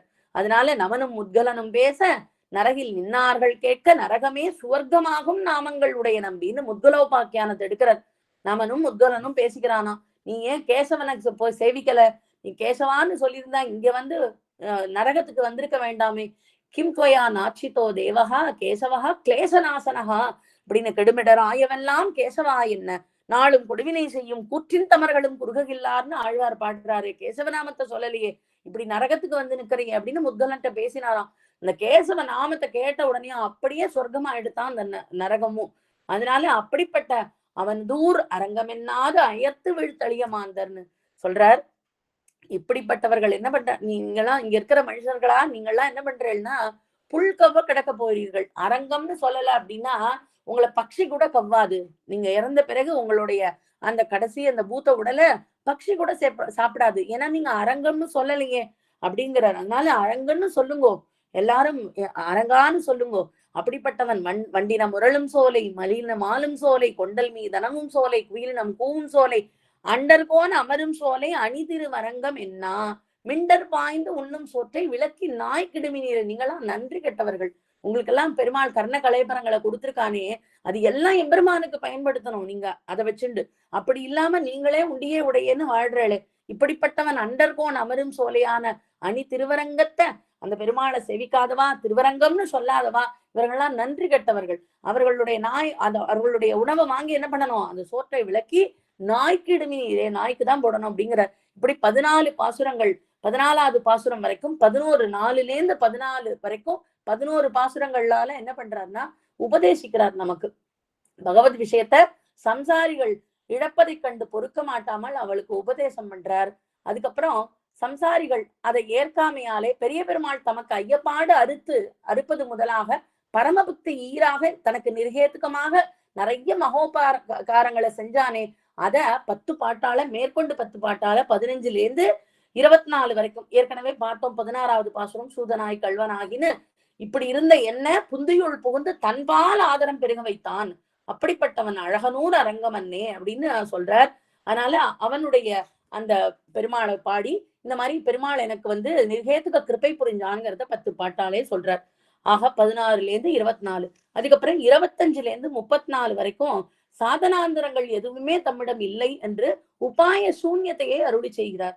சாதனம் எதுவுமே இல்லை, எம்பெருமானே உபாயம் அப்படின்னு குளித்து 3 அனலை ஓம்பும்ங்கிற 25வது பாசுரத்திலேருந்து ஒரு 34வது பாசுரம் வரைக்கும் உள்ளத்தே உரையும் மாலை உள்ளுவான் உணர்வொன்றில்லா கள்ளத்தேன் நானும் தொண்டாய் தொண்டுக்கே கோலம் பூண்டு உள்ளுவார் உள்ளிட்டெல்லாம் உடனிருந்த அருதி என்று வெளியே போய் என்னுள்ளே நான் விலவரச் சிரித்திட்டேனே அப்படிங்கிறார். நீ ஒன்னு நினைப்போடைய நான் உனக்கு ஏதாவது ஒண்ணு நினைக்கிறேன் அப்படின்னா அந்த நினைக்கிறதோட ஊற்றுவாயிலே நீ இருக்கும் பொழுது உங்ககிட்ட இருந்து எப்படி அந்த எண்ணத்தை நான் மறைக்க முடியும்? அப்படி நான் நினைச்சுட்டேனே, நீ உள்ளுவார் உள்ளிட்டல அங்குஷ்ட மாத்திர புருஷகான்னு இருக்கானே, அதனால வெள்கி போய் நான் வெட்கப்பட்டு விலவரச் சிரித்திட்டேனே அப்படின்னு சொல்றாரு. உள்ளத்தே கள்ளத்தேன் நானும் தொண்டாய் தொண்டுக்கே கோலம் பூண்டு அப்படின்னு சொல்லி சிரிக்கிறாரான். தானே விலவர சிரித்துட்டேனே, நீதான் இருக்கிய, உன்னை ஏமாத்த முடியும், யாரும் பக்கத்துல இல்லையோனோ அப்படின்னு பார்த்துட்டு ஒரு காரியத்தை ஏதோ நம்ம செய்யறோம், யாருக்கும் தெரியக்கூடாதுங்கிறதுக்காக ஒரு காரியத்தை செய்யறோம். ஆனா நம்ம இங்க பாரும் பக்கத்துல இல்லையே விழுது எம்பெருமான் இருக்கான் இல்லையா, கரந்தெங்கும் பரந்துளன்னு இருக்கான், நம்ம மனசுக்குள்ளேயே இருக்கான் அங்குட்ட மாத்திர புருஷகான்னு. அப்படி அவனை எப்படி மறக்க முடியும் அப்படின்னு சொல்லி அவன்கிட்ட இருந்து ஒரு விஷயத்த மறைச்சிட முடியுமா, அப்படி நான் நினைச்சுட்டேனே அப்படின்னு விளவர சிரித்துட்டேனேன்னு சொல்றார். அடுத்து 35வது பாசுரம். இந்த பாசுரத்தால ஒரு கைமுதலும் மற்ற நாம் பகவத் விஷயத்தை இழக்க வேண்டியதே என்று அகல புகுந்தாராம். தன் செல்லாமையை காட்டி பெரிய பெருமாள் சேர்த்து கொண்டார். தாவி என்று உலகமெல்லாம் தலைவிழா கொண்ட என் தாய்ன்னு அந்த பாசுரத்தாரே ஆவியே அமுதே என் தன் ஆறுயிர் அணையேந்தாய் பாவியேன் உன்னை அல்லால் பாவியேன் பாவியேனே அப்படின்னு பெருமாள் சேர்த்துனாராம். 35 பாசுரத்தை சொல்றார். அதுக்கப்புறம் மேல் 2 பாசுரங்களால விசேஷ கடாட்சம் பண்ண வேணும் அப்படின்னு கதறி அழறாள். 36, 37 அழைக்கின்றேன் ஆதிமூர்த்தி அரங்கமான கருளானே மழைக்கு அன்று வரைமுனைந்தும் மைந்தனே அப்படின்னு கோவர்தன கிரிதாரியா இருந்த அன்னைக்கு எல்லாரையும் காப்பாத்தினிய, ஆயர்கள் எல்லாம் காப்பாத்தினிய அப்படின்னு எம்பெருமானுடைய கிருஷ்ணாவதார சரித்திரத்தை சொல்லி அழைக்கின்றேன் ஆதிமூர்த்தி என்று சொல்லி அரங்கமான கருளானேன்னு சொல்றார். தெளிவிழா களங்கள் நீர் சூழ் திருவரங்கத்துள் ஒங்கும் மொழியுளார் தாமே என்றே தந்தையும் தாயும் ஆவார், எனக்கு நீயே தந்தை நீயே தாய், பொம்மாதா சர்வலோகான் தேவதேவோ ஹரிப்பிதா அப்படின்னு சொல்வாள் இல்லையா, அப்படி அந்த போல எம்பெருமானே எல்லா இயற்கையான உறவினன் எம்பெருமான் தான், அந்த தந்தையும் தாயும் ஆவார் அப்படின்னு எளியதோர் அருளுமன்னே எந்திரத்தி எம்பிரானார் அழியன் நம் பையல் என்னார் அம்மமோ கொடியவாறு, நீ என்னுடைய பையன் நீ என்னுடைய ஆள் அப்படின்னு எம்பெருமான் நினைக்க மாட்டானோ என்ன அப்படின்னு, எனக்கு விசேஷ கடாட்சம் பண்ண மாட்டானோ அப்படின்னு 36, 37வது பாசுரத்துல சொல்லி முக்கியமான பாசுரம் 38வது பாசுரம் திருமாலை ஆகிறது இப்பாட்டு அப்படின்னு வியாக்கியாதாக்கள்லாம் சொல்றா. அப்படி எந்த பாசுரம் அப்படின்னா, மேம்பொருள் போகவிட்டு மெய்மையை மிக உணர்ந்து ஆம்பரி சரிந்து கொண்டு ஐம்புல நகத்தடக்கி காம்பர தலை சிரைத்து உன் கடைத்தலை இருந்து வாழும் சோம்பரை உகத்தி போலும் சூழ்புணல் அரங்கத்தானேன்னு பிராபக நிஷ்கர்ஷம் செய்து பிராபிய துவரையை உடைய அந்த ரகசியத்திரைய நிஷ்டர்களிடத்திலே பெரிய பெருமாளுக்கு உள்ள ஈடுபாட சொல்றாரு இதுல. அதனால இந்த பாசுரம் தான் 38வது பாசுரம் தான் திருமாலை ஆகிறது இப்பாட்டுன்னு சொல்றது. ரகசியத்திரைய நிஷ்டர்கள் என்ன பண்றாளாம், பெருமாள்கிட்ட சரணாகதி பண்ணின பிறகு கைங்கரியத்துல ஈடுபடுறா. இருக்கும் நாள் உகந்தருளின நிலங்களிலே பிரவணனாய் குணானுபவ கைங்கரியங்களே பொழுதுபோக்காக இவெல்லாம் எதுக்காக பண்றாளாம் அப்படின்னா, அத உபாயமா இல்ல, அது எம்பெருமானுக்கு பிரீத்திக்காக முகோல்லாசத்துக்காக அவனுக்கு கைங்கரியமாக அதை செய்யறாளாம். அதனால பிராபக நிஷ்கர்ஷம் செய்து பிராபிய துவரையும் உடைய ரகசியத்திரைய நிஷ்டர்களிடத்துல பெரிய பெருமாளுக்கு எப்படிப்பட்ட ஈடுபாடாம், அந்த வாழும் சோம்பருங்கிறா. இவாள்லாம் என்ன பண்றா, பெருமாளுக்கு ஒரு உபாயமா நினைச்சு அதை பண்ணாம கைங்கரியமா பண்றா. பெருமாளுடைய முகோல்லாசம் தான் அவளுக்கு பிராபியம். அப்படி இருக்கிற துவயனிஷ்டர்களிடத்துல பெரிய பெருமாளுக்கு உள்ள ஈடுபாடு அதுதான் வாழும் சோம்பர் அவ சோம்பரா இருக்கலாம், மித்தது எதுவுமே பண்றது இல்லையா அவ. ஏன்னா உபாயமா பண்றது இல்ல, கைங்கரியமா பண்றதுனால வாழும் சோம்பருங்கிறதுனால அந்த துவயநிட்டரை கொண்டாடுறார். இப்படி அந்த இந்த பாசுரங்கள், பாசுரம் 38வது பாசுரம் ரொம்ப முக்கியமான பாசுரம். இதுல இந்த வாழும் சோம்பரை உகத்தி போலும் அப்படின்னு கொண்டாடுறார். மேற்கொண்டு 5 பாசுரங்கள்னால இப்படிப்பட்ட பாகவதர்கள் வாழும் சோம்பர்னு சொல்றார் இல்லையா திருமாலையில தொண்டரடிப்படி ஆழ்வார். அப்படிப்பட்ட அந்த பாகவதோத்தமர்களுடைய பெருமையை சொல்றார், 5 பாசுரங்களால சொல்றார். அவர்களை குறைய நினைப்பாருடைய தாழ்வையும் காட்டினார். பாகவதர்களை குறைவா நினைக்கிறது, இவா இப்படிப்பட்டவா, இவாளுடைய குணம் இப்படி, இவாளுடைய குலம் இப்படி அப்படின்னு அவளை பத்தி தாழ்வா நினைக்கிறது. அதனால அந்த 5 பாசுரங்கள் மேற்கொண்டு 39 தொடக்கமாக 43 பாசுரங்கள் வரைக்கும் பாகவதர்களுடைய பெருமையை சொல்றார். அடிமையில் குடிமையில்லா அயல் சது பேதிமாறில் குடிமையில் கடமைப்பட்ட குக்கரில் பிறப்பெறேனும் முடியினில் துளபம் வைத்தாய் மொய்கழற்கு அன்பு செய்யும் அடியரை உகத்தி போலும். உன்னுடைய திருவடியில அன்பு செய்யும் அடியரை உகத்தி போலும். அதுவும் மேற்கொண்டு அவ எப்படிப்பட்டவர்கள், திருமரும் ஆர்ப நின்னை சிந்தையுள் திகழ வைத்து மருதிய மனத்தராகில் மாநிலத்து உயிர்கள் எல்லாம் வெறுவர கொன்று சுட்டிட்டு ஈட்டிய வினையரேனும் அறிவினை பயனதுயார் அப்படின்னு. அவன் நாய் மாம்சன் உண்பவன் ஆகிலும் அவனுடைய பக்தன்னு இருந்தா அவன் உசந்தவன். எப்படி சொல்றார், காருடத்துல சொல்றார், மத் பக்தஜன வாத்சல்யம் பூஜாயாஞ்ச அனுமோதனம் அப்படின்னு 8 வித பக்தியை சொல்லி காருடத்துல அந்த பாகவதனுடைய பெருமையை சொல்றார். அதே போல வானுளார் அறியலாகா வானவா என்பராகில் அந்த பாசுரத்திலையும் ஊனமாயினகள் செய்யும் ஊனக்காரர்களிலும் போனகம் செய்த சேடம் தருவரேல் புனிதம் அன்றே. அவர்கள் யார் ஒருத்தர் பாகவதோத்தம்னா இருக்கிறாரோ அவருடைய போனகம், அவர்கள் உண்டு மிகுந்த அந்த போனகம் கிடைச்சான்னா அதை பிரசாதமா எடுத்துட்டு அது தருவரேல் புனிதம் அன்றேனர்.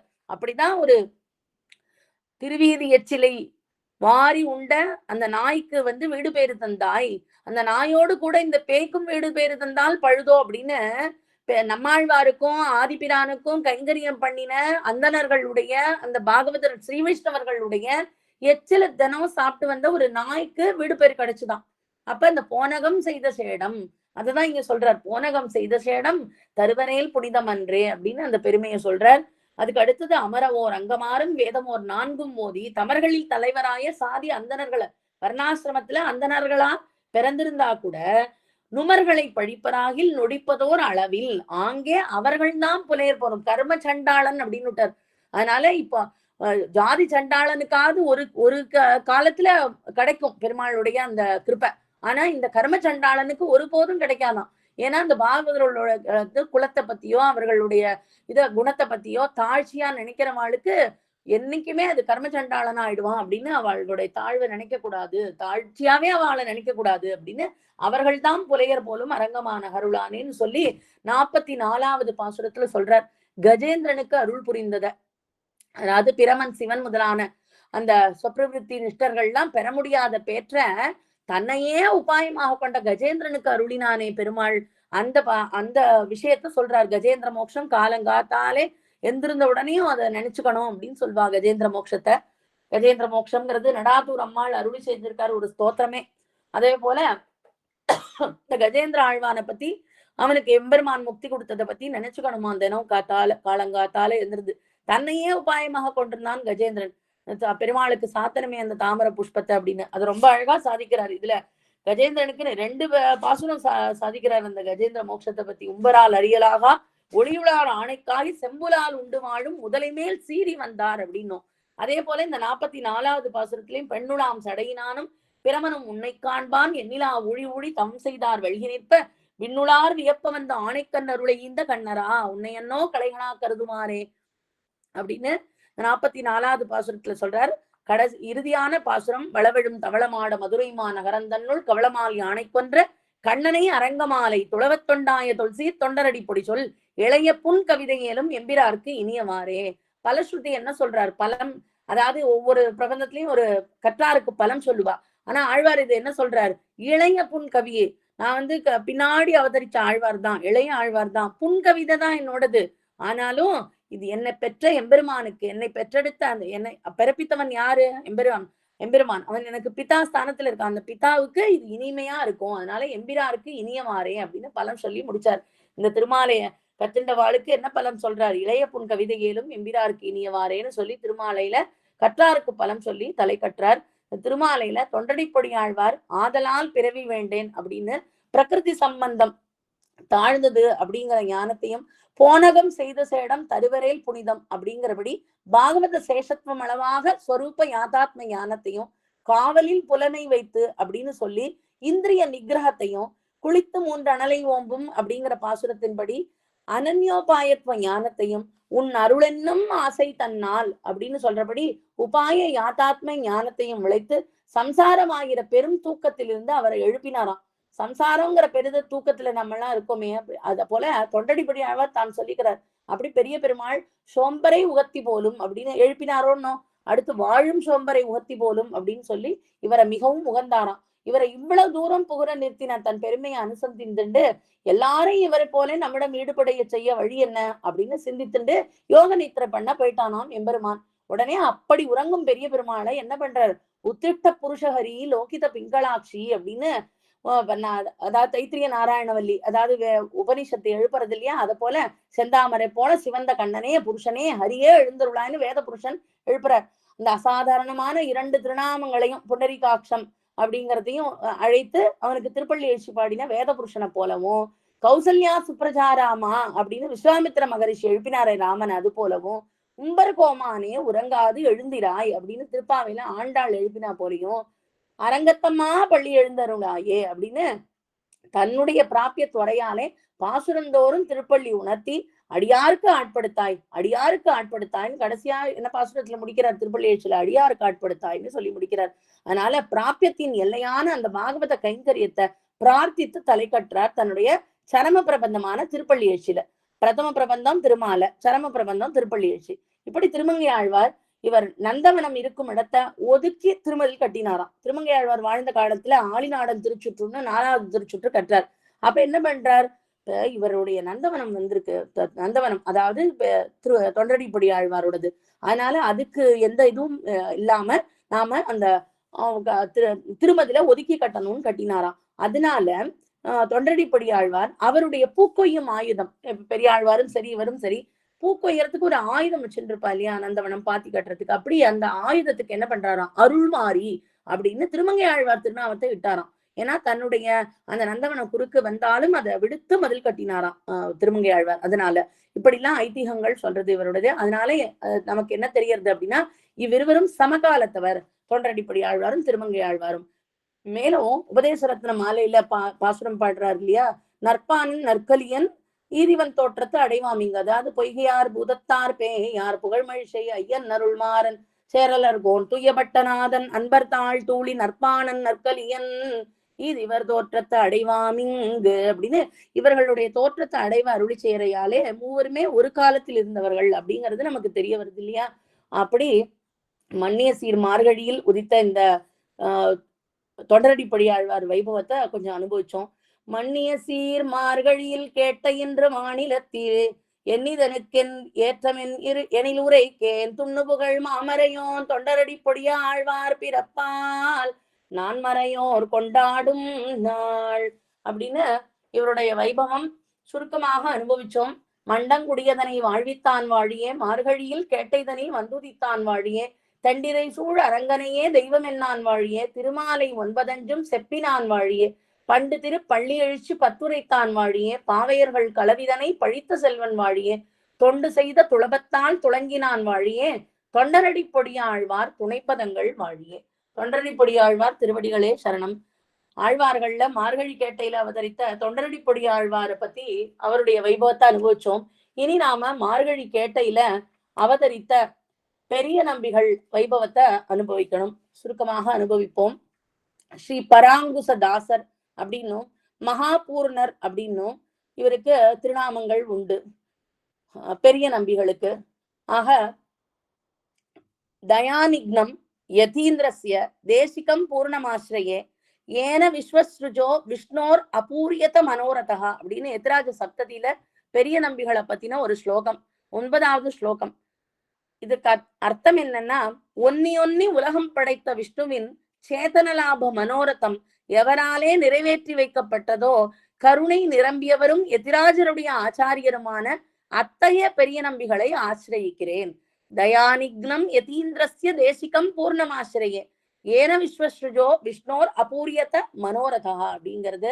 மேலும் இவருடைய தனியன் தனுர்ஜேட்டா சமுத்பூதம் யாமுனாங்கிரி சமாஸ்ரிதம் மகாபூர்ணம் யதீந்திராய மந்திரரத்ன பிரதம்பஜே என்னும் கமலாபதி கல்யாண குணாமிருத நிஷேமையா பூர்ணகாமாய சததம் பூர்ணாய மகதே நமஹா.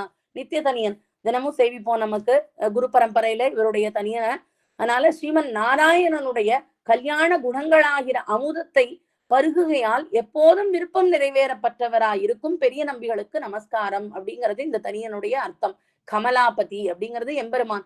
கமலாபதி கல்யாண குணாமிருத நிஷேவையா, கல்யாண குணங்கள்ங்கிற எம்பெருமானுடைய கல்யாண குணங்கள்ங்கிற அமுதத்தையே எப்போதும் பருகின்றிருக்கிறதுனால பூர்ணகாமாய எப்போதும் விருப்பம் அவாப்த சமஸ்த காமன்னு எம்பெருமான சொல்லுவோம். அதை போல இவரும் பூர்ண மனோரதம் பூர்ணகாமாய சததம் அப்படின்னு எப்போதும் விருப்பம் நிறைவேற பெற்றவரா இருக்கும் பெரிய நம்பிகள், அவருக்கு நமஸ்காரம் அப்படிங்கிறது.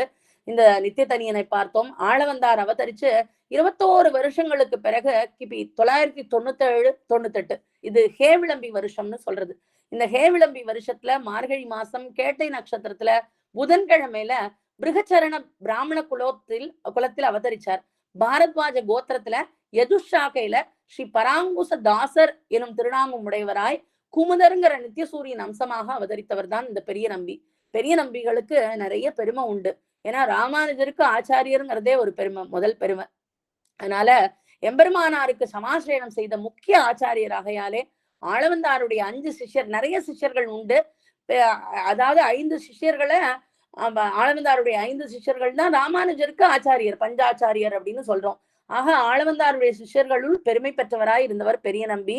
ஆளவந்தார் நியமனத்தின் பேர்ல தான் இவரே ஸ்ரீ ராமானுஜரை திருவரங்கத்துக்கு அழைத்து வந்தார். ஆளவந்தார் காலத்துக்கு பின்னாடி ஆளவந்தாருடைய மற்ற சிஷ்யர்களாலே இவர் பிரார்த்திக்கப்பட்டு இவரே ராமானுஜருக்கு சமாசிரயணம் செய்து அழைத்து வந்தார். காஞ்சிக்கு புறப்பட்டார். சமாசிரயணம் சாதிச்சு மதுராந்தகத்துல சாதிச்சு அதுக்கப்புறமா திருவரங்கத்துக்கு அழைச்சுன்னு வரணும் அப்படிங்கிறது இவராலே தான் அது நடந்தது. தேவபெருமாளின் நியமனம் பெற்று பெரிய நம்பியை ஆசிரிப்பதற்காக ஸ்ரீ ராமானுஜர் திருவரங்கத்தை நோக்கி வந்தாரா. 2 பேரும் மதுராந்தக ஏரி காத்த ராமர் பெருமாள் கோயிலேயே சந்திச்சுண்டா. அங்க ஸ்ரீ ராமானுஜ சமாசயனம் நடைபெற்றது. எம்பெருமானார் மேல்நாட்டுக்கு எழுந்தருடைய போது குரத்தாழ்வான் கிருமிகண்டனுடைய சபைக்கு பெரிய நம்பிகள் சென்று நம் தரிசனத்திற்காக தம் தரிசனத்தையும், அதாவது இந்த விசிஷ்டாத்வைத தரிசனத்துக்காக என்ன பண்றார், தன்னுடைய கண்களையும் உயிரையும் தியாகம் செய்த மகானுபவர் பெரிய நம்பி. குரத்தாழ்வான் கண்ணிழந்தாருன்னு தெரியும்.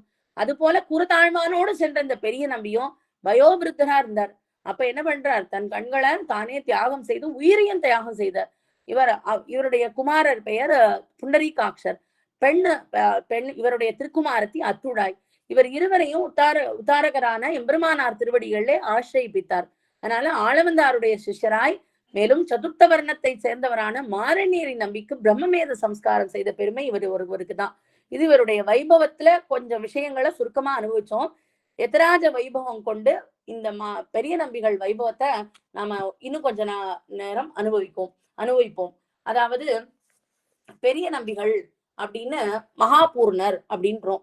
அவருக்கு பராங்குசதாசர், ஏன்னா திருவாய்மொழி மேல உள்ள ஈடுபாட்டுனால, ஆழ்வார் மேல உள்ள ஈடுபாட்டுனாலையும் பராங்குசதாசர்ங்கிற திருநாமம் உண்டு. ஆளவந்தார் இங்கே தரிசன ஸ்தாபகராக ஸ்ரீரங்கத்துல இருந்து வந்தார். அப்போ ராமானுஜரை ஸ்ரீரங்கத்துக்கு எப்படியாவது அழிச்சுன்னு பவிஷ்யதாச்சாரியர்னு இருக்காரு. அவர் பவிஷ்யதாச்சாரியர்னு ஒருத்தர் அவதரிக்க போறாருங்கிறது தெரிய வருது இல்லையா. அப்போ பவிஷ்யதாச்சாரியர் விக்கிரகம் ஆளவந்தாருக்கிட இருக்கு. அப்ப அந்த அவர் யார் அப்படிங்கிறத பார்க்கும் பொழுது காஞ்சிபுரத்துல இப்படி ஒரு ராமானுஜர் பேரொளியோட இப்படிப்பட்ட ஒரு ஸ்ரீ வைஷ்ணவ இதுவா இருந்துட்டு இருக்கார் அப்படின்னு பெருமாளுக்கு சாலக்கிணற்று கைங்கரியத்தை பண்ணிட்டு இருக்கார் அப்படிங்கிற செய்தி தெரிஞ்சு என்ன பண்றாரு, ஆளவந்தார் தன்னுடைய சிஷ்யர்களோடு அங்க போறார். அப்போ யஸ்ய பிரசாத கலையா பதிரஸ்ருணோதி பங்கு பிரதாவதி ஜவேனச்ச பக்தி மூகா அந்த பிரபஷ்யதி சுதம் லபதேச்ச வந்தியா தம் தேவமேவ வரதம் சரணம் கதோஸ்மின்னு ஆளவந்தார் நெடுநடுன்னு இருக்கிற வெள்ளை திருமேனியோட பேரொளியோட திகழக்கூடிய அந்த ஆம் முதல்வன் அப்படின்னு இவரே நமக்கு அதாவது முதல்வனாக இவர் விசிஷ்டாத்வைத்தத்தை வளர்க்க போறார் அப்படிங்கிறது தெரிய வந்து அவரை கட்டாட்சிக்கிறார், வரதனை சரணாகதி பண்றாரு, இவர் சம்பிரதாயத்துக்கு ஆக்கணும்னு. இப்படி ஆளவந்தார் திரும்பி ஸ்ரீரங்கத்துக்கு வந்து விடுறார்.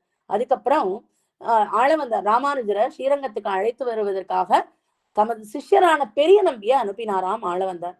காஞ்சிக்கு போறார், காஞ்சிபுரத்துக்கு போறார் பெரிய நம்பி. அப்போ தன்னுடைய ஆச்சாரியர் அருளிய அந்த ஸ்தோத்திர ரத்னம் அததான் அனுசந்தானம் பண்ணிட்டே வராராம். அந்த ஸ்தோத்திர ரத்னம் அப்படிங்கிறது எத்தனை அழகான ஒரு கிரந்தம் ஆளவந்தார் அருளி செய்தது. நமோ சிந்தியா புதா கிளிட்ட ஞான வைராக்கிய ராசையே நாதாய முனையே அகாத பகவத் பக்தி சிந்தவே அப்படின்னு தொடங்கி நாதமுனிகளுக்கு பல்லாண்டு பாடி தொடங்குறார். அதுல கஸ்ரீஹி ஸ்ரீயா பரமசத்வ சமாஸ்ரயக்கா புண்டரீக நயனகா புருஷோத்தமக்கா அப்படின்னு வேத அர்த்தங்கள் எல்லாம் சொல்லி அவன் வந்து பரபிரம்மம் அப்படிங்கிறத அறுதிக்கிட்டு சொல்லியிருக்காரு ஸ்தோத்திர ரத்னத்துல. அதனாலதான் ஸ்தோத்திரங்களுக்குள்ளே ரத்னம் இதுவான். அதனால மந்திர ரத்னம் அப்படின்னு சொல்லுவோம் இல்லையா, மந்திரங்களுக்குள்ள ரத்னம் அஷ்டாட்சர இதுன்னு. அத போல புராண ரத்னம் அப்படின்னு விஷ்ணு புராணத்தை சொல்லுவோம். அத போல ஸ்தோத்திரங்களுக்குள்ளே ரத்னம்ங்கிறதுனால இதுக்கு ஸ்தோத்திர ரத்னம்னே பேர் ஏற்பட்டது. அதை அனுசந்தானம் பண்றார் ராமானுஜர் வந்து அதுல ஈடுபடுறார், அதை ரொம்ப உகக்கிறார். சாலக்கிணற்று கைங்கரியம் பண்ணும் பொழுது அவர் காதுபட இந்த ஸ்லோகத்தை ஸ்தோத்திரத்தை சொல்றார். அதனால மிகவும் ஈடுபட்டு இவர் யார், இவரை நம்ம பார்க்கணுமே, இவர் அருளி செஞ்சது இந்த ஸ்தோத்திரத்தை அருளி செஞ்சது யார் அப்படின்னு கேட்கிறார். பெரிய நம்பிகளும் சொல்றாரு ஆளவந்தார்னு அங்க இருக்காரு ஸ்ரீரங்கத்துல அப்படின்னு அவரையும் அழைச்சின்னு வர்றார். பெரிய நம்பியோடு அந்த ராமானுஜாச்சாரியரும் ஆளவந்தாரை சேவிக்கிறதுக்கு ஸ்ரீரங்கம் போறார்.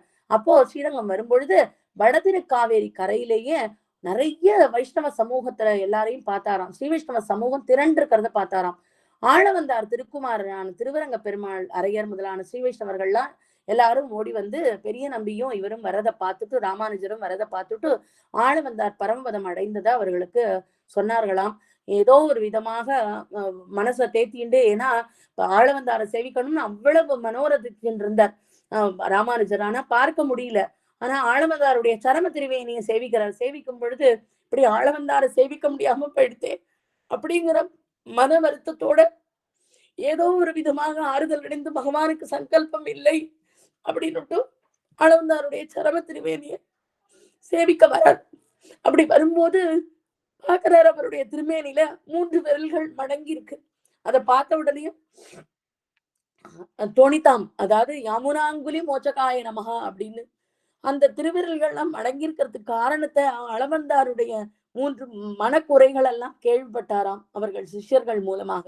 என்ன மனக்குறை அப்படின்னா, வியாசருடைய பிரம்மசூத்திரத்துக்கு ஒரு பாஷ்யம் எழுதணும், விரிவா எழுதணும். மேலும் அவருடைய தகப்பனாரான பராசரனின் பெயரை ஒருத்தருக்கு நல்ல ஞானம் உள்ள ஒரு பிள்ளைக்கு வைக்கணும். அத போல நம்மாழ்வாரின் திருநாமத்தையும் இருவருக்கு இடணும் அப்படிங்கிறதன் மூலமாக அவர்களுக்கு நன்றி செலுத்தணும். இப்படி பிரதிஞை இதெல்லாம் மனசுல அவருக்கு இருக்கு, ஆளவந்தாருக்கு குறைகள் இருக்கு அப்படின்னு சொன்னாராம். உடனே அந்த க்ஷணமே நினைச்சாராம், இந்த 3ஐயும் அடியை நிறைவேற்றணும். ஆளவந்தாருக்கு ஆளவந்தார தன்னுடைய ஆச்சாரியனா மானசீகமா ஏத்துண்டு இந்த மாதிரி ஆளவந்தாருடைய மடங்கிய 3 விரல்களையும் நிமிர்த்தணும்னா இந்த கட்டளைகள் இந்த விருப்பத்தெல்லாம் நிறைவேற்றுவேன் அப்படின்னு சொன்னானாம். அதனால வைதிக சித்தாந்தத்தை நிலைநிறுத்தும் அவர்களுக்கு தலைவர் ஆவார், இவரே வைதிக சித்தாந்தத்தை நிலைநிறுத்துவதற்கு தலைவர் ஆவார் அப்படிங்கிறது உறுதினு எல்லாருக்குமே தெரிஞ்சு போயிடுதான். ஏன்னா இந்த 3 மனோரத்தத்தை நிறைவேற்றுவேன்னு அவர் சபதம் இட்ட உடனேயும் அந்த 3 விரல்களும் நிமிர்ந்துதான். ஏன்னா சரம திருமேனியில மடங்கி இருக்காது இல்லையோ விரல்கள்லாம். அப்படி மடங்கிறதுக்கு மனோரத்தத்தை என்ன இவருடைய மனோரத்தம்னு கேட்க அவர்கள் சிஷ்யர்கள் சொல்ல அதன் 3ஐயும் நிறைவேற்றுவேன்னு சொன்ன உடனேயும் யாமுனாங்குலி மோச்சகாய நமஹா அப்படின்னு அந்த அஷ்டோத்திர சதநாமாவளி ராமானுஜருக்கு உண்டு, வடுகநம்பி அருளி செஞ்சது அதுல இருக்கும். ஆக இந்த யாமுன அங்குலி மோச்சகாய நமஹா, யாமுனருடைய அங்குலியை நிமிர்த்தினவர். அதனால இந்த 3 கட்டளைகளை நிறைவேற்றுவேன்னு சொன்னோன்னே இவர்தான் பவிஷ்யத்துக்கு ஆச்சாரியர், இவர்தான் தலைவர், வைதிக சித்தாந்தத்தை இவர்தான் நிலைநாட்டுவார்னு எல்லாரும் முடிவு பண்ணிட்டாலாம். இப்படி அவர் ஏதோ ஆளவந்தாரை சேவிக்க முடியலன்னா அரங்கனையும் சேவிக்காம அவர் காஞ்சி திரும்புறார். இப்படி அரங்கநகரப்பனை சேவிக்காமையே காஞ்சிக்கு திரும்பினார். ஏன்னா ஆளவந்தார உயிரோட சேவிக்க முடியலையேங்கிற மனக்குறை அவருக்கு. பிறகு கைங்கரியங்களை சாலை கிணற்று நீர் எடுத்து கைங்கரியங்கள்லாம் செஞ்சுட்டு இருக்கார். இனிமே நாம என்ன செய்யணும் அப்படின்னு இவருக்கு தோணித்தாம் ராமானுஜருக்கு. அப்போ வர்ணாசிரம தர்மங்கள் எல்லாம் அனுட்டித்து பிறரையும் அனுட்டிக்க செய்பவராய் வரதனுக்கு அந்தரங்க கைங்கரியம் பண்ணிட்டு இருந்தார், திருவாலவட்ட கைங்கரியம் பண்ணியிருந்தார். யாரு அப்படின்னா திருக்கச்சி நம்பிகள் அப்படிங்கிற ஒரு ஆச்சாரியர். ஸ்ரீமத் காஞ்சிமுனி வந்தே கமலாபதி நந்தனம் வரதாங்கிரி சதாசங்க ரசாயன பராயணம் தேவராஜ தயாபாத்திரம் காஞ்சிபூர்ணம் உத்தமம் ராமானுஜ முனேர்மான்யம் வந்தேகம் சஜ்ஜனாசிரயம் அப்படின்னு அவருடைய தனியன். ராமானுஜரால் கௌரவிக்கப்பட்டவர், ராமானுஜ மான்யர் அப்படிங்கிற பெருமை பெற்றவராம் இவர். ராமானுஜ முனேர்மான்யம் வந்தேகம் சஜ்ஜனாசிரயம். தேவராஜ அஷ்டகம் பாடியிருக்கார். திருவாலவட்டம் செய்து சேவிப்போன் வாழிய தேவராஜ அஷ்டகத்தை செய்யும் தேவராஜ அஷ்டகத்தை அருளி செய்தவன் வாழிய அப்படின்னு, தேவராஜ அஷ்டகத்தை செப்புமவன் வாழிய அப்படின்னு வாழி திருநாமம். இப்படி இந்த திருக்கச்சி நம்பிகள் இருந்தார். இவர் நேர்ல பெருமாள்கிட்ட வார்த்தையாடுவாராம். அதனால புஷ்ப தியாக போக மண்டபங்களில் பணிப்பும் ஆலவட்டமும் வீணையும் கையுமான அந்தரங்கரை முடிமன்னவனும் வைகுத்திகோத்தமரும் மகாமுனியும் அனுவர்த்தித்த கிரமம்னு 3 இடங்கள்ல 3 பேரோட எம்பெருமான் பேசினதை பத்தி அழகிமணவாள பெருமாள் நாயனார் சொல்றார். அச்சா சமாதியை கொலைச்சு கொண்டு பேசுறார். அதாவது புஷ்ப தியாக போக மண்டபத்துல. அதை போல இந்த தியாக மண்டபத்துல திருவாலவட்ட கைங்கரியம் செய்யறாராம் திருக்கச்சி நம்பிகள். அவர் நேர்ல காஞ்சி வரதனை பார்த்து பேசுவார். அதனால என்ன சொல்றார், தன்ட்ட இந்த சந்தேகங்கள்ட்ட நம்பியே நான் நெஞ்சில் கொண்டுள்ள இந்த அர்த்தங்கள் எல்லாம் எனக்கு தெரியணும், எனக்கு அது சந்தேகங்கள் இருக்கு, அது தேவ பெருமாள்கிட்டேருந்து அறிந்து கொண்டு எனக்கு அது சொல்லணும் அப்படின்னு கேட்கிறாராம். உடனே அவர் திருக்கச்சி நம்பிகள் போய் வரதராஜ பெருமாள்கிட்ட போய் சொல்றதுக்கு முன்னாடியே சொல்லிட்டாராம். யாரு? வரதராஜ பெருமாள் சாதிக்கிறாராம். அகமேவ பரதத்வம் தர்சனம் வேத ஏவச்ச மோக்ஷோபாய பிரபத்தி சாத்து அந்திமஸ்மிருதி வர்ஜனம் தேகாவசானே முக்தி சாத்து பூர்ணாச்சாரிய சமாசேக. இதான் முக்கியம். பெரிய நம்பி வைபவம் தானே பார்த்துன்னு வரோம். பெரிய நம்பிக்கும் ராமானுஜருக்கும் உள்ள தொடர்பு என்ன? வரதன் வாரக்காலே வந்திருக்கு. பூர்ணாச்சாரிய சமாசேக. யாரு ஆசிரியக்கணும் ராமானுஜர் அப்படின்னா பெரிய நம்பிகளை தான் அப்படிங்கிறத வரதராஜனே சொல்றார். ஸ்ரீமானான நானே பரத்வம், உலகிற்கும் எனக்கும் எல்லா ஜீவனுக்கும் எனக்கும் பேதம் உண்டு என்பதே என் மதம். என்னை சரணமடைவதே என்னை பெறுவதற்கு கண்ணடிவற்ற உபாயம். அப்படி சரணமானவர்களுக்கு என்ன பண்றார்? அந்திம காலத்தில் என் நினைவு தேவையில்லை. அந்திம ஸ்மிருதி வர்ஜனம். இப்பிறப்பின் இறுதியிலேயே தேகாவசானே முக்தி. சரணமாகும் தனதால் அடைவாருக்கெல்லாம் மரணமானால் வைகுந்தம் கொடுக்கும் பிரான்னு ஆழ்வார் சொல்றாரே, அது போல இந்த பிறப்பிலேயே அவர்களுக்கு மோட்சம் உறுதி. பெரிய நம்பியே ராமானுஜரால் ஆச்சாரியராக ஆசிரியக்கத்தக்கவர் அப்படிங்கிற 6 வார்த்தை. உய்யும் ஆறு எண்ணி ஒந்தேலம் ரெம்பாவான்னு ஆண்டாள் பாடுறாள். அது மாதிரி இந்த உய்யும் ஆறு அப்படிங்கிறதுக்கு உய்யும் இந்த 6 வார்த்தைகளையும் கொள்ளலாம். அப்படி வரதராஜ பெருமாளிடமிருந்து பெற்ற இந்த ரகசிய இந்த அர்த்தங்கள்லாம் வார்த்தைகளை ராமானுஜருக்கு ரகசியமாக சொன்னாராம் திருக்கச்சி நம்பர்கள். அதனாலதான் ராமானுஜ முனேர்மான்யம், ராமானுஜ மான்யர் அப்படின்னு ராமானுஜரால கொண்டாடிக்கப்பட்டார். இப்படி நியமித்ததும் ராமானுஜரும் பெரிய நம்பியை ஆசிரியப்பதற்காக ஸ்ரீரங்கத்திற்கு செல்றார். வழியில மதுராந்தகத்துல ஸ்ரீபூமி நீலாதேவிகளோடு சேவை சாதிக்கிற அந்த கருணாகரனையும் சீதையோடு கூடிய ஏரி காத்த ராமபிரானையும் சேவிக்கிறாராம். ஆளவந்தாரின் மற்ற சிஷ்யர்களால் ராமானுஜரை ஆட்கொள்ளும்படி நியமிக்க பெற்று மதுராந்தகத்தை அடைந்திருந்தார். ஏன்னா 5 பேர் இவருக்கு ஆச்சாரியர். ஆளவந்தாருக்கு 5 சிஷ்யர்கள் யாருன்னா பெரிய நம்பி, பெரிய திருமலை நம்பி, திருக்கோட்டியூர் நம்பி, திருமாலை ஆண்டான், ஆழ்வார் திருவரங்க பெருமாள், அரையர் 5 பேர். அதுல இவருக்கு தான் பஞ்சசம்ஸ்காரம் யார் பண்ணினார்னா பெரிய நம்பிகள் அப்படின்னு. இப்படி அவருடைய திருமுடி தாமரை அணியை வணங்கி ராமானுஜாச்சாரியர் என்ன பண்றார், மதுராந்தகம் ஏரி காத்த ராமர் சந்நிதியிலேயே உடனே என்ன பண்றாரு, பெரிய நம்பி சொல்றாரு சத்தியவிரத கஷேத்திரத்துக்கு போலாமேன்னு. இல்ல சென்னாள் என்னாள் அப்படின்னு, இன்னைக்கே நன்னாள், இந்த மகிழ மரத்தின் நிழலையே இங்கேயே நமக்கு பண்ணணும்னு பிரார்த்திக்கிறாராம். அதனால இதையே பரமபதமாக தியானித்து மகிழ மரத்தின் நிழலையே அந்த இடத்தையே தியானித்துண்டு அந்த பரமபதமாக நினைச்சு பெரிய நம்பிய ராமானுஜர் ஆச்சாரியராக அடைந்தார். சங்கு சக்கராங்கனம், ஊர்துவபுண்ட தாரணம், தாசியநாமம், யாக சம்ஸ்காரம், மந்திர ரத்னமாகிற துவயம், திருவட்டாட்சரம், மற்ற மந்திரங்கள் எல்லாத்தையும் பொருளோடு உபதேசிக்கிறது அதுதான் மந்திர சம்ஸ்காரம்னு பேரு. அப்படி பஞ்ச சம்ஸ்காரங்களையும் பெரிய நம்பி ராமானுஜருக்கு அங்கேயே செய்தருளினார். அதனாலதான் துவயம் விளைந்த திருப்பதி அப்படின்னு இதை கொண்டாடுறோம். அதனால அடுத்ததாக கிரந்தோபதேசம் எல்லாம் பெரிய நம்பிகளுக்கு, பெரிய நம்பி மூலமாக ராமானுஜருக்கு கிடைக்கிறது. அதனால வரதராஜ பெருமாளை சேவிச்சுக்கிறார். சிஷ்யரான ராமானுஜரை பார்க்க காஞ்சிக்கே போறார் பெரிய நம்பி. அங்க 4000 திவ்ய பிரபந்தங்கள்ல முதல் 3 ஆயிரங்களையும் வியாசருடைய பிரம்மசூத்திரங்களுடைய பொருளையும் ராமானுஜருக்கு உபதேசித்தாராம். அதனால மனைவியோடு, அதாவது தஞ்சமாம்பாளோடு கூடிய அவரை ராமானுஜரும் அவர் உகந்த கைங்கரியங்களை செய்து ஆராதித்து வந்தார். அதாவது பெரிய நம்பிகளும் தன்னுடைய தேவிகளோடு இருக்கார். அவர் ராமானுஜரும் அவர் உகந்த கைங்கரியங்களை செஞ்சு ஆராதிச்சுன்னு வந்துட்டு இருந்தார். இப்படி இருக்கிற காலத்துலதான் ஆளவந்தாருடைய சிஷ்யர் அப்படின்ற ஒரு ஸ்ரீ வைஷ்ணவர் மாரநேர் நம்பி அப்படின்னு அவர் குலத்தால அந்தனர் இல்ல. அவர் யாமுனாச்சாரிய சச்சிஷ்யம் ரங்கஸ்த நிவாசினம் ஞான பக்தியாதி ஜலதி மாரநேரி குரும்பஜே அப்படிங்கிறது இவர் தனியன். யாமுனாச்சாரியருக்கு நல்ல சிஷ்யரா இருந்தார். திருவரங்கம் பெரிய கோயில்ல வாழ்ந்துட்டு இருந்தார். ஞானம் பக்தி முதலானவற்றுக்கு கடலாய் இருப்பறார். ஞான பக்தியாதி ஜலதி அப்படின்னு கடல் போல இருப்பறாம் ஞான பக்தி முதலானவற்றுக்கு. அப்படிப்பட்ட மாரணி நம்பியை பஜனம் செய்கிறேன் அப்படிங்கிறது இவருடைய தனியனது. இவர் வந்து ஆணி மாசம் ஆயில்ய நட்சத்திரத்துல அவதாரம் பண்ணார். ஆளவந்தார் சிஷ்யர்கள்ல ஒருத்தர். சதுர்த்த வர்ணத்துல பாண்டிய தேசத்துல புராந்தகம் அப்படிங்கிற கிராமத்துல இவர் அவதாரம் பண்ணினார். ஆளவந்தாருக்கு ஒரு சமயம் ராஜபிளவ நோய் ஏற்பட்டது. அந்த ராஜபிளவ நோய் என்ன பண்றார், தானே ஆச்சாரியன்ட்டு பிரார்த்தித்து அதை ஆச்சாரிய பிரசாதமாக பெற்றுண்டாரா இந்த மாரணி நம்பி.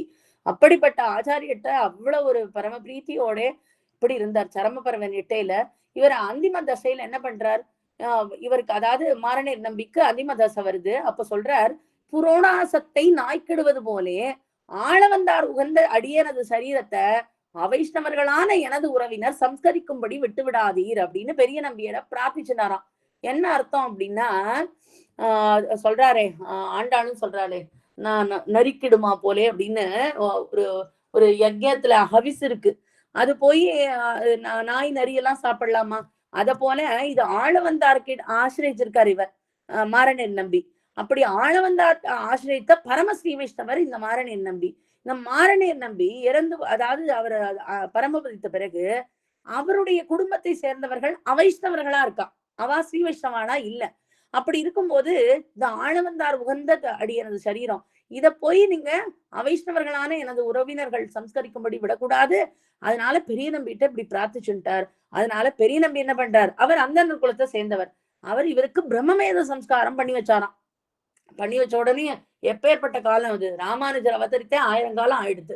அப்ப அதுக்கு முன்னாடி பெரிய நம்பிகள் அவதாரம் இல்லையா? அப்போ எப்படி இருக்கும், வர்ணாசிரமத்தை சேர்ந்தவாள்லாம் எப்படி நினைப்பா அப்படின்னா, அவள்லாம் கேட்கறாளாம், இது தகுமா அப்படின்னு எல்லாரும் எம்பெருமானார்ட்ட ஆக்ஷேபிக்கிறா. இப்படி போய் பெரிய நம்பிகள் அந்தனர் குலத்தை சேர்ந்தவரே இப்படி போய் இவர் பண்ணலாமா, இது தகுமா அப்படின்னு கேட்கிறார். அப்போ ராமானுஜருக்கு எல்லாமே தெரியும், எது சரி எது தவறு, இவாள்லாம் கேட்கறது தவறு. பாகவதோத்தமனா ஒருத்தன் இருந்தா, ஸ்ரீ வைஷ்ணவனா ஒருத்தன் இருந்தா, அவனை வந்து எம்பெருமான் என்ன பண்றான், என்ன போல பூஜிக்கத்தக்கவன் அப்படின்னு சொல்லியிருக்கான் காருடத்துல. அதுதான் ஆழ்வார்கள் எல்லாமும் சொல்றார். பயிலும் சுடரொளி அப்படிங்கிற திருவாய்மொழியிலும், நெடுமார்க்கடிமை அப்படிங்கிற திருவாய்மொழியிலையும், அதெல்லாம் பின்ன கடலோசையா அப்படின்னு பெரிய நம்பிகளும் கேட்கிறார். அதுதான் பின்னாடி சொல்ல போறார் பெரிய நம்பிகள். இந்த மாதிரி திருவாய்மொழிகள்லாம் இருக்கு இல்லையா? அப்ப பாகவதோத்தமர்களுடைய பெருமை சொல்ல வருது. அதனால இத மாதிரி அதெல்லாம் கடலோசை இல்லையே, ஆழ்வார் சொன்னது உண்மைதானே. அதனால இவர் அத நினைச்சு பெரிய நம்பிகள் இந்த மாரணீர் நம்பிக்கு சம்ஸ்காரம் பண்ணிட்டார். இது தகுமான ஆக்ஷேபிக்கிறார் ஸ்ரீ வைஷ்ணவ, அதாவது அந்த அந்தனர் குலத்தை சேர்ந்த எல்லாரும் அதாவது எம்பெருமானார்ட்ட கேட்கிறா. அப்போ அவர் கேட்கிறாராம், பெரிய நம்பிகள் கேட்கிறாராம், ஸ்ரீ ராமருக்கு சம்ஸ்காரம் செய்தது யாரு, ராமபிரான் யாருக்கு சம்ஸ்காரம் செய்தார், ஜட்டாயுருக்கு சம்ஸ்காரம் செய்தார் பெரிய உடையார் அப்படின்னு. தர்மபுத்திரர் ஸ்ரீ விதுரருக்கு சம்ஸ்காரம் செய்தார் தர்மபுத்திரர், 5 பேர்ல மூத்தவர். அடுத்து அவர் கேட்கிறார், ஜட்டாயுவையும் ஸ்ரீ விதுரரையும் காட்டிலையும் இவர் தாழ்ந்தவர் இல்லையே. ஒரு ஜட்டாயு ஒரு பக்ஷி, விதுரர் தாழ்ந்த குலத்தை சேர்ந்தவரா சொல்றோம். ஆக இந்த ஜட்டாயுவையும் ஸ்ரீ விதுரரையும் காட்டிலும் இவர் தாழ்ந்தவர் அல்லர், தர்மபுத்திரரையும் ராமபிரானையும் காட்டிலும் நான் பெரியவனும் அல்லன் அப்படிங்கிறார் யார், பெரிய நம்பி. அப்படி இத்தகைய அதிகாரிகள் விஷயத்திலாவது இத மாதிரி நாம பிரம்மவேத சம்ஸ்காரம் பண்ணி வச்சிருக்காரு இல்லையா பெரிய நம்பி, அந்த விஷயத்த சொல்றார். இப்படி உசந்த அதிகாரிகளா இருக்காளே, ஸ்ரீ வைஷ்ணவர்களா இருக்காளே, ஆச்சாரியின் மேல இவ்வளவு பிரதிபத்தி, அதாவது இப்படி பிரதிபத்தி இருக்காளே, இவாளை வந்து இவாளுக்கு கூட நம்ம இந்த விஷயத்த செய்யலன்னா, ஆழ்வார் அருளி செய்த பயிலும் சுடரொளி அப்படிங்கிற பதிகமும், நெடுமார்க்கடிமை அப்படிங்கிற திருவாய்மொழி அர்த்தமும் அதெல்லாம் கடலோசையா, அதெல்லாம் கடலோசை போல பொருளற்றவையா? கடல் தான் ஓசைப்படுத்தினே இருக்கும், அதுக்கு பொருள் கிடையாது. அது போல கடலோசை அல்லவே அப்படின்னு பெரிய நம்பி அருளி செய்தாராம். உடையவரும் உகந்து இசைந்தார். உடையவருக்கு தெரியும், ஆனாலும் இந்த பிற அந்தணர்கள்லாம் கேட்கிறாளே அதுக்கு பதில் பெரிய நம்பிகளே சொல்லட்டும் அப்படின்னு கேட்டாராம். அதனால எல்லாரும் பாதி பேர், அதாவது ஸ்ரீரங்கத்துல இருக்கிற பெருமாளோர் இந்த பெரிய நம்பிகளை தள்ளி வச்சிருந்தாலும். ஆனா நம்பெருமாள் சித்திரத்தேரில எழுந்தருளும் போது இவர் திருமாளிகை வாசல்ல தேர் புறப்படாமல் நின்னுதான். அது நின்னு அவருக்கு அருளை பாடிட்டு தீர்த்த பிரசாதம் முதலானவை பிரசாதித்து அதுக்கப்புறம் தான் தேர் போனதான். ஏன்னா அத்துழா நிறுத்துறா, எங்க அப்பா என்னுடைய தப்பனார் செய்தது தவறா அப்படின்னு கேட்கும்போது பெருமாள் என்ன பண்றாராம், அருளை பாடிட்டு தீர்த்த பிரசாதம் முதலியெல்லாம் பெரிய நம்பிக்கை பிரசாதிக்கிறார். அதனால இந்த பெருமை எம்பெருமானார், அதாவது இந்த பெரிய நம்பிகள் வைபவத்துல தெரியறது என்ன அப்படின்னா, நம்பெருமாளே உகந்து அதை கொண்டாடினான் அப்படின்னு மாரணியன் நம்பிக்கு. ஏன்னா கருடத்துல அவர் தான் சொல்றாரு இல்லையா, கருட புராணத்துல அவர் சொன்னது சத்தியம் தானே, அதைத்தானே பண்ணியிருக்காரு. இப்ப மாரணியன் நம்பிக்கு அந்த கைங்கரியத்தை சரமகாரியத்தை பண்ணியிருக்காரு. அந்திம தசையில இந்த புரோடாசத்தை நாய்க்கிடுவது போல இடாம எனக்கு நீ சம்ஸ்காரம் பண்ண வேண்டும்னு கேட்டுனதுக்கு தக்க பெரிய நம்பி பண்ணினதை பெருமாளும் உகந்துட்டார். அதனாலதான் அவருக்கு அருளை பாடிட்டார் அப்படின்னு சொல்லி இந்த பெரிய நம்பிகளுடைய பெருமையை நாம தெரிஞ்சுக்கிறோம். இதுதான் அழகிமணவாள பெருமாள் நாயனார் ஆச்சாரிய ஹிருதயம் அப்படிங்கிற ஒரு கிரந்தம் அவருடைய அருளி செய்தது. ஆரிய மனம் அப்படின்னு நம்மாழ்வாருடைய அந்த பிரபந்தங்களுடைய அந்த ஆழ்வாருடைய மனமா இருக்கிறது. அதனால்தான் ஆச்சாரிய ஹிருதயம் அப்படின்னு சொல்றது.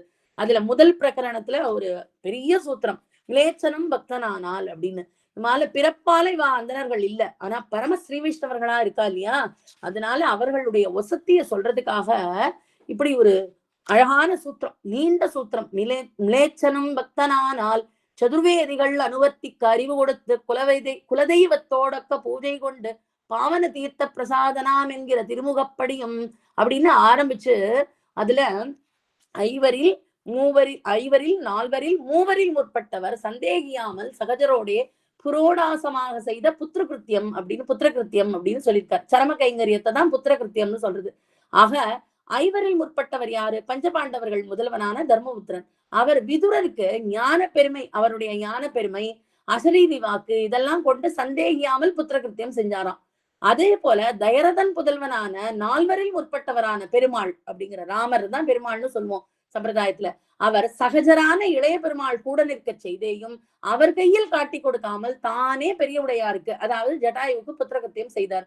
அத போல மூவரில் முற்பட்டவர், அதாவது பெரிய நம்பி, பெரிய திருமலை நம்பி, திருக்கோட்டியூர் நம்பி. மூவரில் முற்பட்டவர் யாரு? பெரிய நம்பிங்கிற மகாபூர்ணர். அவர் திருக்கோட்டியூர் நம்பி, பெரிய திருமலை நம்பி இவாள்லாம் இருக்கும் பொழுது, ஆளவந்தார் திருவடிகளா அவருக்கு இருக்கும் பொழுதும் அவர் என்ன பண்றார், மூவரில் பிரதானரான பெரிய நம்பிகள் மாரநேர் நம்பிக்கு புரோடாசத்தை நாய்க்கிடாதே கொள்ளும் என்று ஆளவந்தார் அருளி செய்து போனபடியே புரோடாசமாக நினைத்து புத்திரகிருத்தியம் செய்தபடியும் அப்படின்னு பண்ணினாராம். இப்படி ஆச்சாரிய ஹிருதயத்துல இந்த சூர்ணிக்கை 85வது சூர்ணிக்கையினால தெரிவிக்கிறார் அழிமணவாள பெருமாள் நாயனார். இதுல இருந்தும் பெரிய நம்பி வைபவத்தை நாம தெரிஞ்சிருந்தோம். பெரிய நம்பிகள், மேலும் பெரிய நம்பிகள் தான் இவருக்கு திருப்பாவை ஜீயர் அப்படிங்கிற பெயரே கொடுத்தார். இது எல்லாரும் அறிந்த விஷயம்தான். அதாவது மாதுகரத்தின் பொழுது எம்பெருமானார் எப்போதும் மனசுல அனுசந்தானம் பண்ணி கொண்டு போவது திருப்பாவை தான். கோதோ உபனிஷத்து அப்படின்னே சொல்லலாம். வேதமனைத்துக்கும் வித்தாகும் கோதை தமிழ் ஐயைந்துமைந்தும் அறியாத மானிடரை வையம் சுமப்பதும் வம்பு அப்படின்னு சொல்லப்பட்டிருக்கு இல்லையா, வேதபிரான் பற்ற சாதிக்கிறார். அதனால ஐயைந்துமைந்தும் அறியாதவரை வையம் சுமப்பதும் வம்பு. அதனால அதாவது வியர்த்தம், இந்த உலகத்துக்கே அவள்லாம் வியர்த்தம் அப்படின்னு சொல்றார்.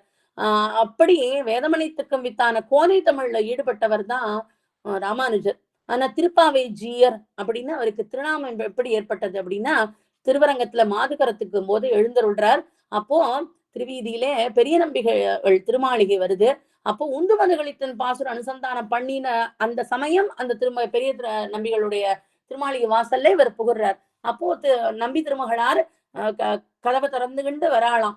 சீரார் வளையொழிப்ப வந்து திரவாய் மகிழ்ந்து அப்படின்னு அந்த பாசுரத்தை சொல்லிண்டே மனசுல இது பண்ணிட்டே வரும் பொழுது நம்பி திருமகளார் அத்துழாய் வர சீரார் வளையொழிப்பன்னு நப்பிண்ணை பிராட்டியோன்னு நினைச்சு நப்பிண்ணை பிராட்டியாகவே நினைச்சு அவளை நமஸ்காரம் பண்ணிட்டார், கண்டனிடுகிறார். அவள் பதறி போய் தன்னுடைய பிதாவான பெரிய நம்பிகளிடம் சொல்ல அவர் உந்துமதகளித்தன் பாசுர அனுசந்தானமாக இருக்கும் அப்படின்னு சொன்னாராம். சிஷ்யர் என்ன மனசுல நினைச்சுட்டு இருக்கார் அப்படிங்கறத ஆச்சாரியன் அவ்வளவு அழகா தெரிஞ்சு வச்சுட்டு இருந்தார். அதே போலதான் ஆச்சாரியர்களும் சிஷ்யன் மனசுல இருக்கிறதையும் தெரிஞ்சுப்பா அந்த காலத்துல. அதனால அவருக்கு அப்படி உந்துமதகளித்தன் பாசுர அனுசந்தானமோ என்று கேட்க அன்னிலிருந்து இவருக்கு திருப்பாவை ஜீயர் அப்படிங்கிற திருநாமமே ஏற்பட்டதான். திருப்பாவை ஜீயர் அப்படின்னு தான் சொல்லுவோம் அவரை. அந்த மாதிரி திருப்பாவையில ஈடுபட்டார். பெரிய நம்பிகள் மூலமாக அவருக்கு திருப்பாவைஜீயர்ங்கிற பெயரும் கிடைச்சது. இப்படி பெரிய நம்பிகள் வாழ்ந்து வந்த காலத்துல சோழராஜாவினுடைய உபத்திரவம் ஏற்பட்டது. கலாப காலம். அந்த காலத்திலே என்ன பண்றா, இந்த சிவனை காட்டிலும் மேலானவன் இல்லை அப்படிங்கிறத அந்த சோழராஜா எழுத்துட்டு தரணும் அப்படின்னு எல்லாரையும் ஸ்ரீ வைஷ்ணவர்கள் எல்லாம் தொந்தரவு பண்ணி எல்லார்கிட்டையும் எட்டுல எழுது வாங்கணும் அப்படின்னு. அப்போ ஒருவன் அங்க அரசவையில சொல்றாராம், எல்லார்கிட்டையும் என்னத்துக்கு எழுதி வாங்கிட்டு வரணும், இது எதிகட்கிறைவனான எதிராஜர் இருக்காரே, எதிகளுக்கெல்லாம் ராஜரான எதிராஜர் அவர் தானே தர்சன ஸ்தாபகரா அங்க இருந்துட்டு வரார். அதனால அவர் தலைவர், அவருடைய கையொப்பம் கிடைச்சு கொடுத்துனா எல்லாரும் அதை அங்கீகரித்தா போலே தானே. அதனால எதிராஜருடைய அவரை அழைத்து வாரும் அப்படின்னு சொல்லி நீங்கள் ஆணையிடுங்கள்னு ராஜாவுக்கு சொல்றான்.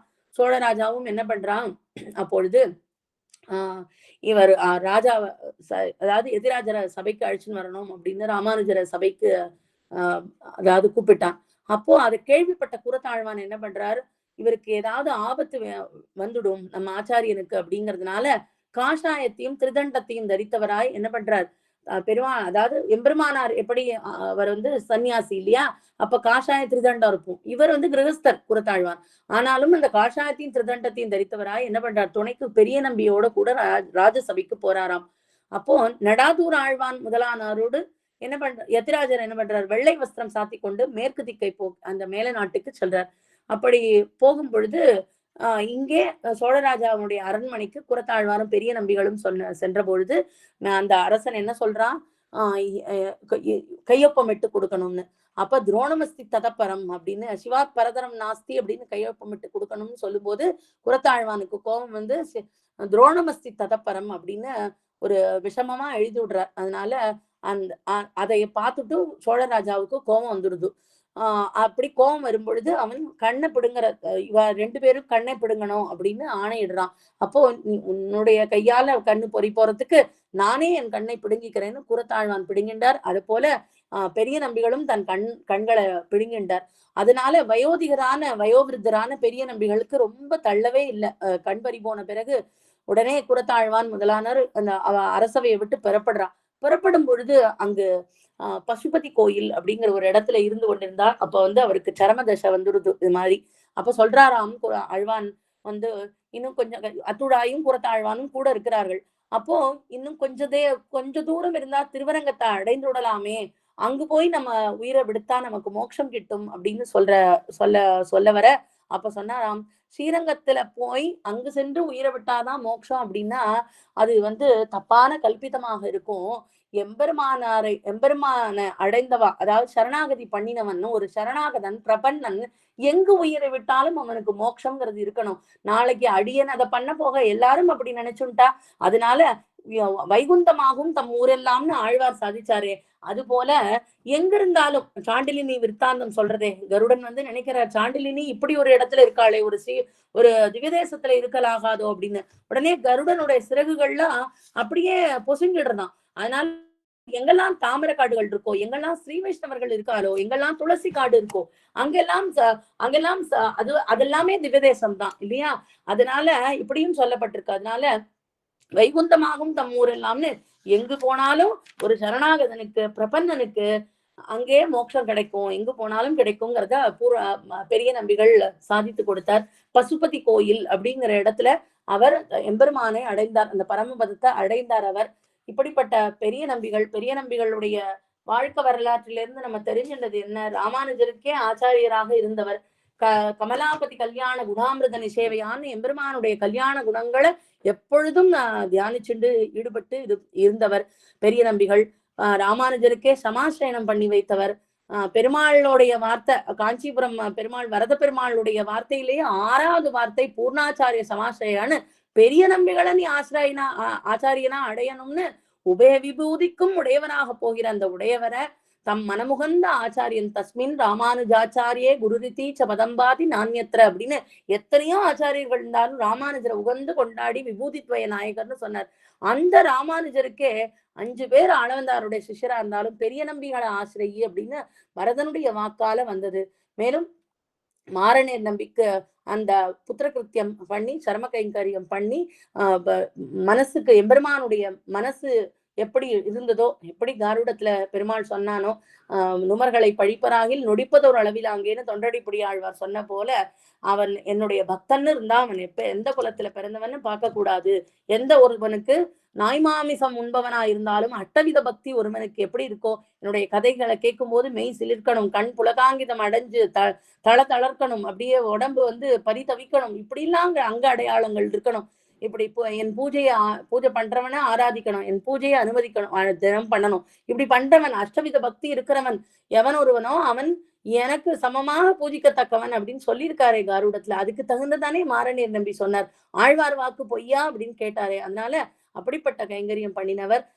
அதாவது அதுதான் நம்ம சம்பிரதாயத்திலே ஸ்ரீ வைஷ்ணவர்கள் அப்படின்னு தான். பிரபத்தின்னு ஒண்ணு பண்ணிட்டோம்னா அதுக்கப்புறம் குலம் அப்படிங்கிறதே கிடையாது. நான் இன்ன குலத்துல பிறந்தேன், எல்லாம் அச்சுத குலம் தான். அதனால சொல்றாரு, மனத்தாலும் வாயாலும் வன்குருகூர் பேணும் இனம் அப்படின்னு சொன்னார். அந்த நம்மாழ்வாரையும் ஆதிப்பிரானையும் வன்குருகூர் பேணும் இனத்தாரை அல்லாதிரைஞ்சேன் அப்படின்னு சொன்னார் சொட்டை நம்பிகள். அது போல யாரு அச்சுத குலம், இந்த எம்பெருமானுக்கு அடியவர்கள் அப்படின்னா அவளை குலத்தால பார்க்க கூடாது அப்படிங்கிறது ஒரு தொண்டடிப்படி ஆழ்வார். நீங்க ஒற்றுமை பாருங்க, தொண்டடிப்படி ஆழ்வாரும் அந்த பாசுரங்களை பாகவதத்தை வாழும் சோம்பர் அப்படிங்கிற அந்த பிரபன்ன நிஷ்டர்களை 5 பாசுரங்களால கொண்டாடுறார். அதே போல பெரிய நம்பியுடைய சரித்திரத்திலையும் இப்படி மாரணேர் நம்பிக்கை அவரை புத்திரகத்தியம் சரம கைங்கரியம் பண்ணியிருக்கார். அதனால அதுல இருந்தும் தெரியலாம். ஒரு முறை ஆழ்வானும், அதாவது கலாப காலம் ரொம்ப ஸ்ரீரங்கத்துக்கு தொந்தரவுகள் நிறைய வந்தது. அப்ப அபீதி ஸ்தவம் அப்படின்னு சுவாமி தேசிகன் பண்ணித்தார், இந்த ஸ்ரீரங்கத்துல ஆபத்துக்கள்லாம் நீங்கணும்னு. அப்போ மணல் ரட்சை இடறதுங்கிற ஒரு வருது, ஒரு ஒரு ஒரு நிகழ்ச்சி. அதாவது மணல் ரட்சை இட்டு மணலையே திரித்து ரட்சை இடுவா ஸ்ரீரங்கத்தை சுத்தி. அத யாரை கொண்டு பண்ணலாம் அப்படிங்கும் போது கூரத்தாழ்வான பெரிய நம்பிகள் பிரார்த்தித்தாராம். பெரிய நம்பிகளும் கூரத்தாழ்வானுமாதான் இந்த திருவரங்கத்துக்கு மணல் ரட்சை இட்டு அந்த ஸ்ரீரங்கத்தையே காப்பாத்தினார். அதனால எம்பெருமான் மேல ஈடுபாடு கொண்டவர், கமலாபதி கல்யாண குணாமிருத நிஷேவையாம்னு இப்படி மாரணேர் நம்பிக்கு சர்ம கைங்கரியம் பண்ணினவர். ராமானுஜருக்கு திருப்பாவிஜி என்ற பெயர் கொடுத்தவர்.